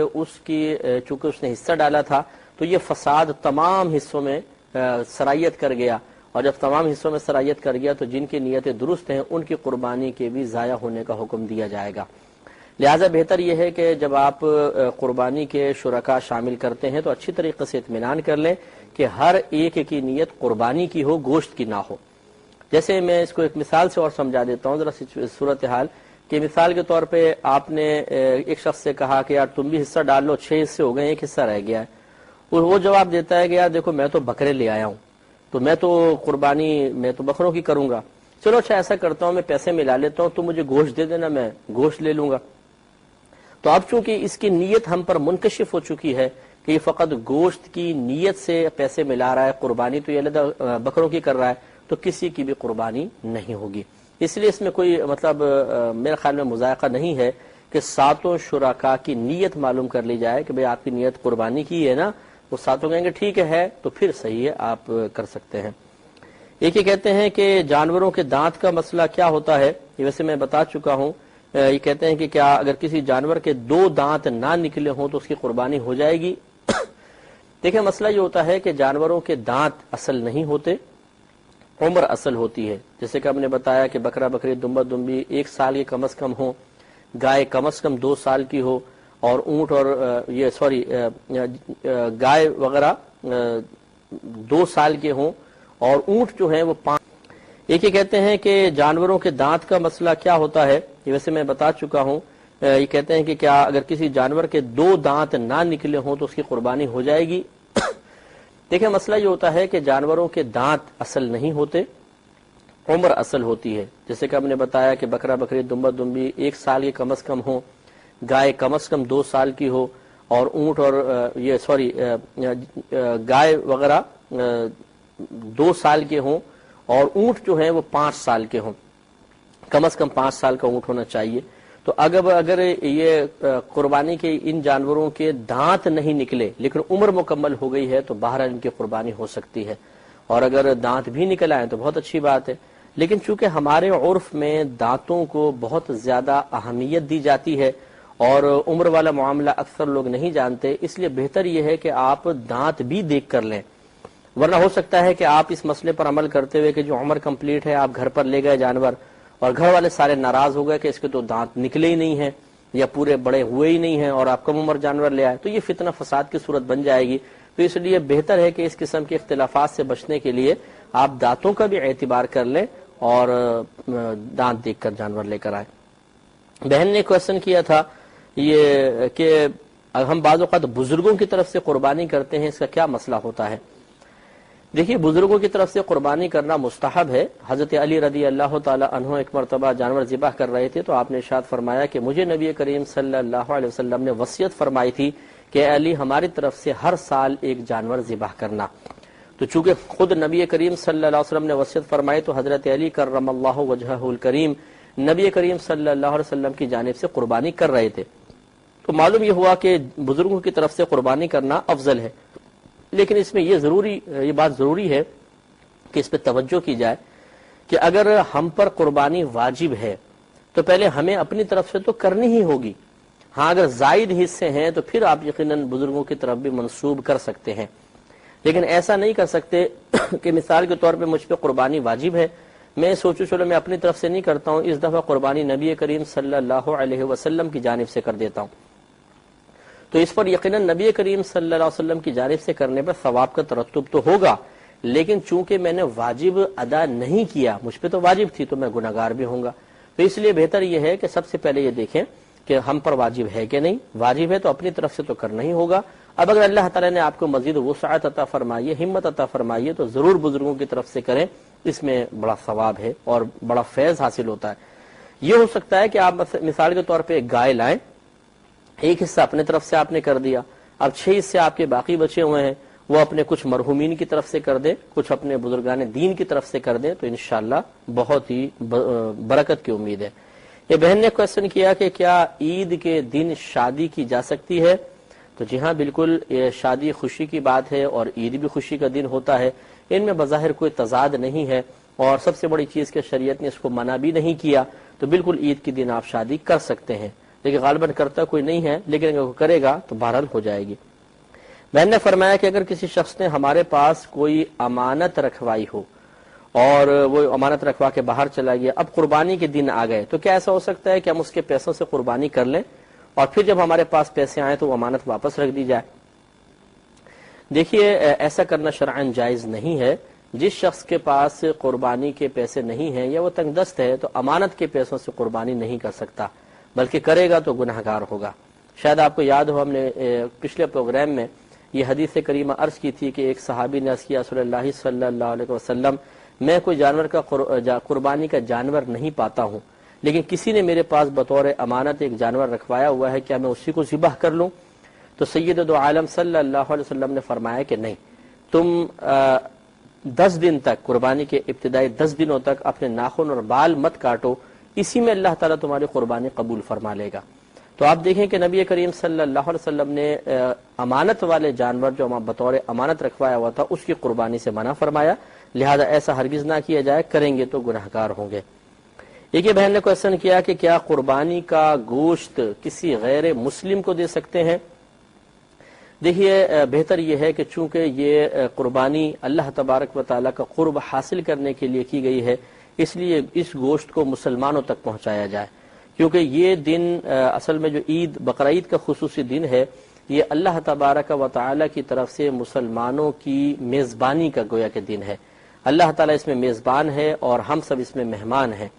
اسی لیے اس دن روزہ رکھنا مکروہ تحریمی ہے، کیونکہ اگر ہم روزہ رکھیں گے تو گویا کہ اللہ تبارک و تعالیٰ نے جو ہماری دعوت کا ایک اہتمام فرمایا ہے اس سے روگردانی کرنا لازم آئے گا۔ تو جب اللہ تعالیٰ نے مسلمانوں کی مہمان نوازی کا ارادہ فرمایا ہے تو پھر یہ گوشت غیر مسلم تک نہیں پہنچنا چاہیے۔ ہاں، آپ ان کی مدد ضرور کریں، انسانیت کے ناطے پیسوں وغیرہ سے کر دیں، لیکن یہ گوشت مسلمان تک پہنچائیں۔ مختصر سا بریک لیں گے، ہمیں یقین ہے آپ ہمارے ساتھ ہی رہیں گے۔ میرے ورد لب ہے نبی میں حبیب ہے، میں مریض عشق رسول ہوں۔ بسم اللہ الرحمن الرحیم۔ سوالات کے جوابات چل رہے تھے۔ ایک بھائی نے کوشچن کیا کہ یہ جو ہم قربانی کے لیے قصائی بلاتے ہیں، کیا اس قصائی کا مسلمان ہونا ضروری ہے؟ دیکھیے، مسئلہ یہ ہے کہ ویسے تو مسلمان کا ذبیحہ بھی جائز ہے اور اہل کتاب کا ذبیحہ بھی جائز ہے، یعنی کرسچن اور یہودی کا ذبیحہ بھی جائز ہے، قرآن اس پر گواہ ہے۔ لیکن چونکہ آج کل بہت سے لوگ ایسے ہیں کہ جن کو خود مذہب کے بارے میں بہت زیادہ معلومات نہیں ہوتی، اور اللہ تبارک و تعالیٰ کے بارے میں خصوصاً جو عقیدہ ایک ہونا چاہیے، بہت سے لوگ اس کو نہیں جانتے،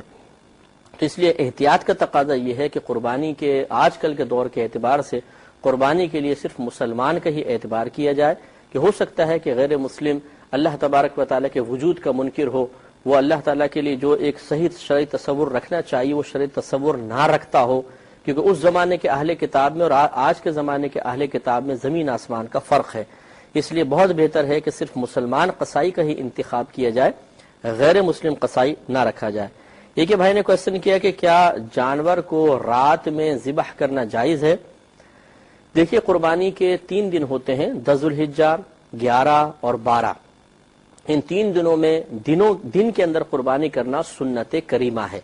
لیکن اگر کسی عذر کی بنا پر کوئی رات میں بھی قربانی کرتا ہے تو قربانی بہرحال ہو جائے گی۔ اگر عذر کے سبب ہے، کسی صحیح عذر کے سبب، تو پھر تو مطلب چلے کراہت کم سے کم ہے، لیکن بلا عذر اگر رات میں کی تو یہ کراہت کے ساتھ ہوگی، یعنی مکروہ ہے رات میں قربانی کرنا۔ تو وہ بھی مطلب یہ سمجھ لیں کہ 3 دن 2 راتیں ہیں، 10 کا دن پہلے ہوگا، پھر 11 کی رات، پھر 11 کا دن، 12 کی رات، پھر 12 کا دن، 3 دن 2 راتیں۔ لیکن یہ نہیں ہو سکتا کہ تیسرا دن گزرنے کے بعد، غروب آفتاب کے بعد ہم رات میں قربانی کر رہے ہوں،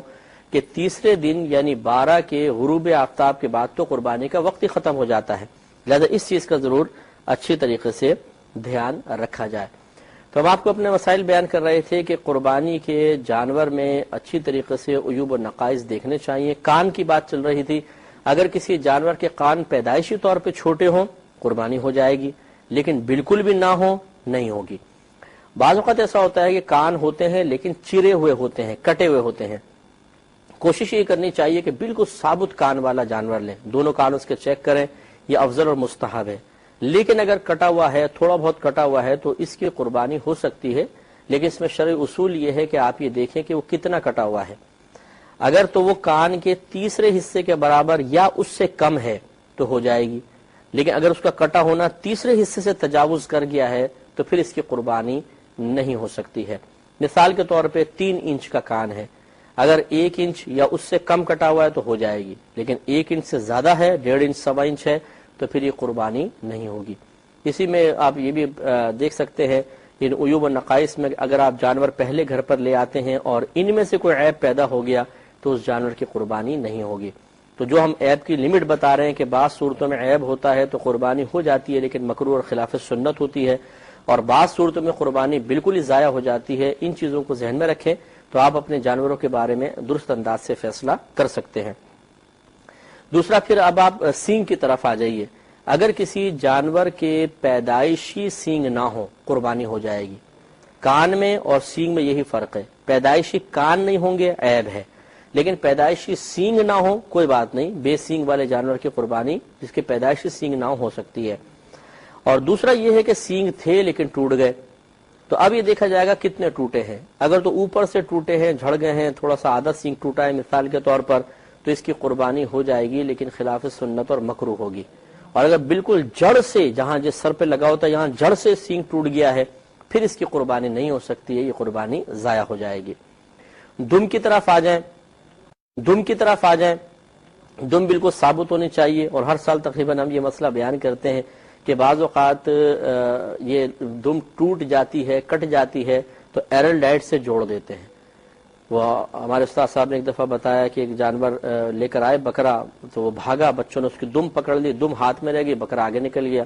پتہ چلا کہ جو ایرل ڈائٹ سے جوڑی ہوئی تھی۔ اسی طرح سینگ بھی ایرل ڈائٹ وغیرہ سے جوڑ دیے جاتے ہیں، تو خوب توجہ کر کے ذرا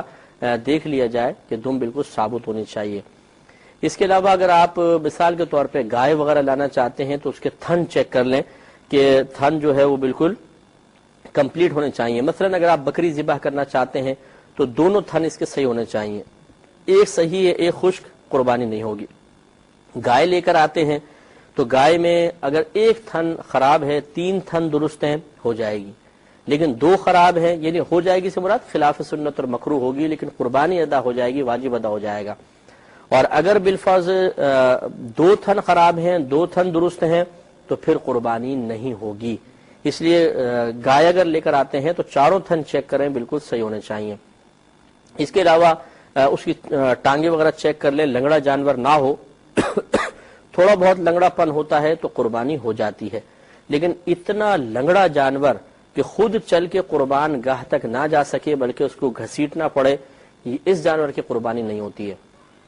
لیکن بشرطے کہ لنگڑا ہو۔ بعض جنگلی بکرے ہوتے ہیں وہ بھی چلنے سے انکار کر دیتے ہیں، ان کو جتنا مرضی گھسیٹیں وہ ایسا جم جاتے ہیں کہ آپ گھسیٹیں گے تو وہ گھسٹ جائے گا لیکن پاؤں سے چلے گا نہیں۔ تو یہ چونکہ لنگڑے نہیں ہیں، یہ ویسی ضدی سے بکرے ہوتے ہیں تو ان کی قربانی ہو جائے گی، لیکن اگر لنگڑے پن کی وجہ سے وہ چلنے سے معذور ہے تو پھر اس کی یقیناً قربانی نہیں ہوگی۔ کھر وغیرہ چیک کر لیں، کھر بالکل ثابت ہونے چاہیے، تھوڑا بہت جھڑا ہو تو اس کی قربانی ہو جاتی ہے۔ اسی طرح کھال کہیں سے کٹ پھٹ گئی ہے تو اس کی بھی قربانی ہو جاتی ہے، لیکن خلاف سنت اور مکروہ ہوتی ہے۔ اور جانور ذرا کوشش یہ کرنا چاہیے کہ فربا جانور لے کر آئیں، موٹا تازہ ہو۔ اگر اللہ تعالیٰ نے وسعت دی ہے پیسوں میں تو ذرا اچھے پیسوں کا جانور خرید کر لے کر آئیں، اس میں کوئی حرج نہیں ہے، لیکن دکھاوا مقصود نہ ہو، غرور، فخر کرنا، دوسرے کو نیچا دکھانے کی کوشش کرنا، یہ سب گندے اور فاسد خیالات ہیں۔ اللہ کی رضا کی خاطر اگر اللہ تعالیٰ نے آپ کو پیسوں میں وسعت دی ہے تو اچھا صحت مند جانور لے کر آئیں اور اس کو اللہ کی رضا کی خاطر قربان کریں، انشاءاللہ بہت ثواب ملے گا۔ اب تھوڑا سا یہ قربانی کے جانور کے بچے کے بارے میں بھی انشاءاللہ ہم عرض کر دیتے ہیں۔ اور یہ دیکھیں، ہم نے چونکہ قربانی کے مسائل زیادہ سے زیادہ شامل کرنے تھے تو اس میں ہم نے کالز بہت ہی کم پروگرام میں لی ہیں تاکہ ہمارے تمام جتنے بھی قربانی کے مسائل ہیں تقریباً کور ہو جائیں، تو اس لیے بہت غور تفکر سے ان مسائل کو آپ سماعت فرما کر اپنے ذہن میں محفوظ کریں تاکہ آپ خود اپنی قربانی کو بھی صحیح طریقے سے اللہ تعالیٰ کی بارگاہ میں پیش کر سکیں بلکہ دوسروں کی بھی اصلاح کا سامان کر سکیں۔ تو اب پہلے ایک مختصر سا بریک لے لیتے ہیں اور انشاءاللہ قربانی کے بچے کے بارے میں دیگر مسائل عرض کریں گے مختصر سے بریک کے بعد۔ میرا دل مقام حبیب ہے، میں مریض عشق رسول ہوں۔ بسم اللہ الرحمن الرحیم۔ قربانی کے مسائل چل رہے تھے، پہلے ایک سوال کا جواب لے لیتے ہیں۔ کسی نے یہ کویشچن کیا کہ اگر کسی شخص کا انتقال ہو جاتا ہے اور اس پر اس قربانی باقی رہ گئی تھی، وہ اپنی زندگی میں نہیں کر سکا تھا، تو اب ورثاء کے لیے کیا شرعی حکم ہوگا؟ دیکھیے مسئلہ یہ ہے کہ اگر واقعی یہ کنفرم ہے کہ ان پہ قربانی واجب تھی اور وہ اپنی زندگی میں قربانی ادا نہیں کر سکے تو اس میں پھر حکم شرع یہ ہوتا ہے کہ اس کو میت کے ترکے سے ادا کیا جائے گا۔ تو جو میت نے مال چھوڑا ہے اس میں بالترتیب 4 قسم کے حقوق وابستہ ہو جاتے ہیں۔ سب سے پہلے تو اس سے میت کی تجہیز و تکفین کی جائے گی، یعنی نماز جنازہ، کفن وغیرہ کا مسئلہ، اسی طرح قبر کے جتنے اخراجات ہیں وہ سب اس میت کے پیسے سے کیے جائیں گے۔ اگر کوئی وارث اپنی طرف سے بھی کرنا چاہے تو شرعاً منع بھی نہیں ہے، لیکن اگر تمام ورثاء میت کے پیسے سے کرنا چاہیں تو بالکل کر سکتے ہیں کہ میت کے پیسے سے ہی یہ کام کرنا سمجھ لیں میت کے ترکے میں یہ سب سے پہلی چیز شامل ہوتی ہے کہ اس سے تجہیز و تکفین کی جائے۔ دوسرا ہوتا ہے اگر میت نے کوئی میت پہ قرضہ وغیرہ ہے کسی کا بھی تو اس قرضے کو ادا کرنا۔ اب یہ قرضہ 2 طرح کا ہو سکتا ہے، ایک مخلوق کا قرضہ ہے، ایک خالق کا قرضہ ہے۔ اگر مخلوق کا قرضہ ہے مثلا لوگوں سے قرضہ لیا تھا یا بیوی کا جیسے مہر ہوتا ہے، یہ بھی قرضے کی ایک صورت ہے، اگر زندگی میں ادا نہیں کیا تھا وہ ادا کرنا ہوگا۔ اور اللہ تعالیٰ کا قرضہ یعنی ان پہ اگر زکوٰۃ لازم تھی یا قربانی واجب تھی ادا نہیں کی تو اس کے پیسے نکالے جائیں گے۔ پھر اس کے بعد مالی وصیت ہوتی ہے، پھر چوتھا ورثاء کا حق ہوتا ہے۔ تو خلاصہ کلام یہ ہے کہ جو شخص انتقال کر گیا اور کنفرم معلوم تھا کہ ان کے اوپر قربانی لازم تھی ادا نہیں کی تو پہلے ان کے طریقے سے وہ قربانی کا جتنا مال ہے وہ صدقہ کیا جائے، پھر ورثاء کے اندر تقسیم کیا جائے۔ تو ہم اپنے مسائل کی طرف آتے ہیں۔ پچھلی دفعہ جو ابھی وقفے سے پہلے ہم مسائل عرض کر رہے تھے عیوب و نقائص کے بارے میں تھے، اس کے بعد اب قربانی کے بچے کے بارے میں مسئلے ہیں۔ بعض اوقات ایسا ہوتا ہے کہ ہم جانور خرید کے گھر لے آتے ہیں اور پتہ چلتا ہے کہ جی جانور تو حاملہ ہے، جیسے گائے خرید کے لے آئے، تو اب اس کا کیا کریں؟ اس میں دیکھیں چند مسائل ہوتے ہیں۔ مثال کے طور پر ایک تو یہ کہ گھر پر لائے، آپ کو پتہ ہی نہیں چلا کہ یہ حاملہ جانور ہے، جب آپ نے ذبح کیا اس کا پیٹ کاٹا تو اندر سے مرا ہوا بچہ نکلا تو کوئی حرج نہیں ہے، قربانی بالکل ہو گئی، اس مرے ہوئے بچے کو پھینک دیں۔ دوسرا یہ کہ آپ گھر لے آئے تھے اور آ کے منکشف ہو گیا کہ یہ حاملہ جانور ہے، کوئی بات نہیں، اس کی بھی قربانی ہو سکتی ہے، اور جب آپ نے کاٹا تو پیٹ سے زندہ بچہ برآمد ہوا تو اس کو بہرحال کراہت ہوگی، اس کو کون کھائے گا، لیکن کسی کو اگر دینا چاہیں، کوئی جیسے ہوتے ہیں جمع دار وغیرہ اٹھا کے لے جانے والے، وہ چاہتے ہیں تو اس بچے کو بھی ساتھ ہی ذبح کر دیں، زندہ کیونکہ نکلا ہے، ذبح کر کے ان کے حوالے کر دیں، وہ صحیح ہے۔ تیسرا یہ ہوتا ہے کہ آپ جانور لے کر آئے اور اس نے قربانی سے پہلے بچہ دے دیا، یعنی ایام قربانی سے پہلے بچہ دے دیا، تو اب یاد رکھیں کہ جب ماں کو ذبح کریں گے تو ساتھ ہی بچے کو بھی ذبح کرنا واجب ہوگا۔ ایسا نہیں کر سکتے کہ ماں کو قربان کر لیا اور بچے کو پال لیا، ایسا نہیں کر سکتے، لہذا بچے کو بھی ذبح کریں گے۔ چوتھی صورت یہ ہے کہ مثال کے طور پہ قربانی نے پہلے بچہ دے دیا اور کسی نے قربانی کے ساتھ اسے ذبح نہیں کیا بلکہ روک لیا حتیٰ کہ قربانی کے دن گزر گئے، تو اب کیا اس کو پال سکتے ہیں؟ تو شرع حکم یہ ہے کہ نہیں، پال نہیں سکتے۔ واجب تو یہی تھا کہ اس کو ساتھ ہی کاٹ دیتے کیونکہ یہ قربانی کا حصہ ہی ہے، تو گویا کہ یہ قربانی کا حصہ آپ نے نکال لیا، تو لہٰذا اب حکم شرعی یہ ہوگا کہ اس جانور کو فوراً بعین ہی ذبح آپ نے بعین ہی صدقہ کرنا ہوگا، کسی غریب کو دے دیجئے۔ اور بالفرض اس کے بعد مزید ایک صورت یہ ہے کہ آپ نے قربانی کے ساتھ اس کو ذبح نہیں کیا، قربانی کے دن گزر گئے، اب ہونا تو یہ چاہیے تھا کہ زندہ اس کو صدقہ کر دیتے، لیکن آپ نے اس کو کاٹ دیا قربانی کے دنوں کے بعد، اب کاٹ دیا تو یہ آپ نے غلط کیا، اس میں سے کچھ نہیں کھا سکتے ہیں، یہ پورا کا پورا صدقہ کرنا ہوگا، بلکہ اس کاٹنے کی وجہ سے جو قیمت میں کمی آئی ہے اس کمی کو بھی صدقہ کرنا ہوگا۔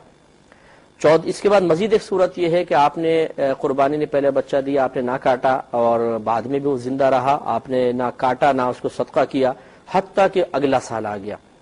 اور 1 سال میں وہ جانور اچھا خاصا بڑا ہو گیا، تو کیا اب اس سال اس کو کاٹ سکتے ہیں؟ تو حکم شرع یہی ہے کہ اب اس کو کاٹ سکتے ہی نہیں ہیں، اس کو زندہ ہی صدقہ کرنا ہوگا۔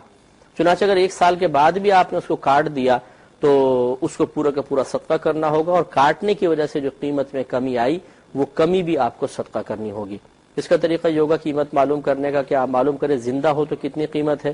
اور کسی قصائی سے پوچھیں کہ ذبح شدہ کی کتنی قیمت ہے، جتنے ڈیفرنس آئے اس جانور کے ذبح کے جانور کو صدقہ کرنے کے ساتھ ساتھ اتنا جو فرق آ رہا تھا وہ بھی آپ کو صدقہ کرنا ہوگا۔ لہٰذا یہ اچھی طریقے سے آپ جانور کے بچے کے بارے مسائل بھی ذہن میں رکھیں۔ اب آئیے کچھ شرکاء کے مسائل عرض کرتے ہیں جیسے کہ آپ کو پہلے ہم نے اپنے پروگرام میں عرض کر دیا تھا. چلے پہلے ایک کالر منتظر ہیں, کال لیتے ہیں. السلام علیکم.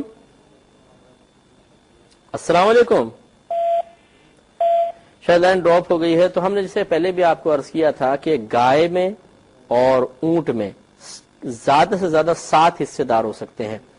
کم سے کم 1-2 آدمی بھی کر سکتے ہیں, اور لیکن بکرا بکری دمبا دمبی میں کوئی آدمی شریک نہیں ہو سکتا, یہ ایک کی طرف سے ہی ادا ہوں گے. ایک تو یہ بنیادی اصول یاد رکھیں. چنانچہ بکرا بکری دمبا دمبی میں اگر 2 آدمی شریک ہو گئے یا گائے اونٹ میں 8 آدمی شریک ہو گئے تو کسی کی قربانی نہیں ہوگی. دوسرا اس کا شرکا کا مسئلہ ایک سوال کے ضمن میں آ گیا تھا کہ اگر گائے کے اندر یا اونٹ میں 7 شریک ہیں تو سب کی نیت قربانی کی ہی ہونی چاہیے, کسی کی نیت گوشت صرف گوشت حاصل کرنے کی نہ ہو. ہاں اگر قربانی کی نیت ہے اور ضمناً یہ بھی قصد ارادہ ہے کہ چلو گوشت حاصل کر کے کباب وغیرہ بنائیں گے, وہ ایک ضمنی نیت ہو گئی. اور اگر کوئی شخص ایسا ہے کہ جو قربانی کرنا ہی نہیں چاہتا, وہ صرف گوشت لینا چاہتا ہے, تو پھر یقیناً اس کی قربانی نہیں ہوگی, اور جب اس کی نہیں ہوگی تو باقی سب کی بھی ضائع ہو جائے گی. عقیدہ ہو کہ اس کی عقیدگی بالکل واضح ہے, معذرا اللہ تعالیٰ کو برا بھلا کیا اللہ کی شان میں گستاخیاں کرتا ہے, نبی کریم صلی اللہ علیہ وسلم کی شان میں گستاخی کرتا ہے, یعنی کافر اور مرتد کا شخص ہو, اگر یہ شخص اب حصہ ملائے تو ہرگز حصہ نہ ملے, کیونکہ اس قربانی ضائع ہو اور اس کی وجہ سے باقی سب کی قربانی ضائع ہو سکتی ہے. اور ایک شخص جو پیسے دے رہا ہے وہ 3000 روپے دے رہا ہے 7 حصے سے کم, تو کسی کی قربانی نہیں ہوگی. وآخر دعوانا ان الحمدللہ رب العالمین. ورد لب ہے نبی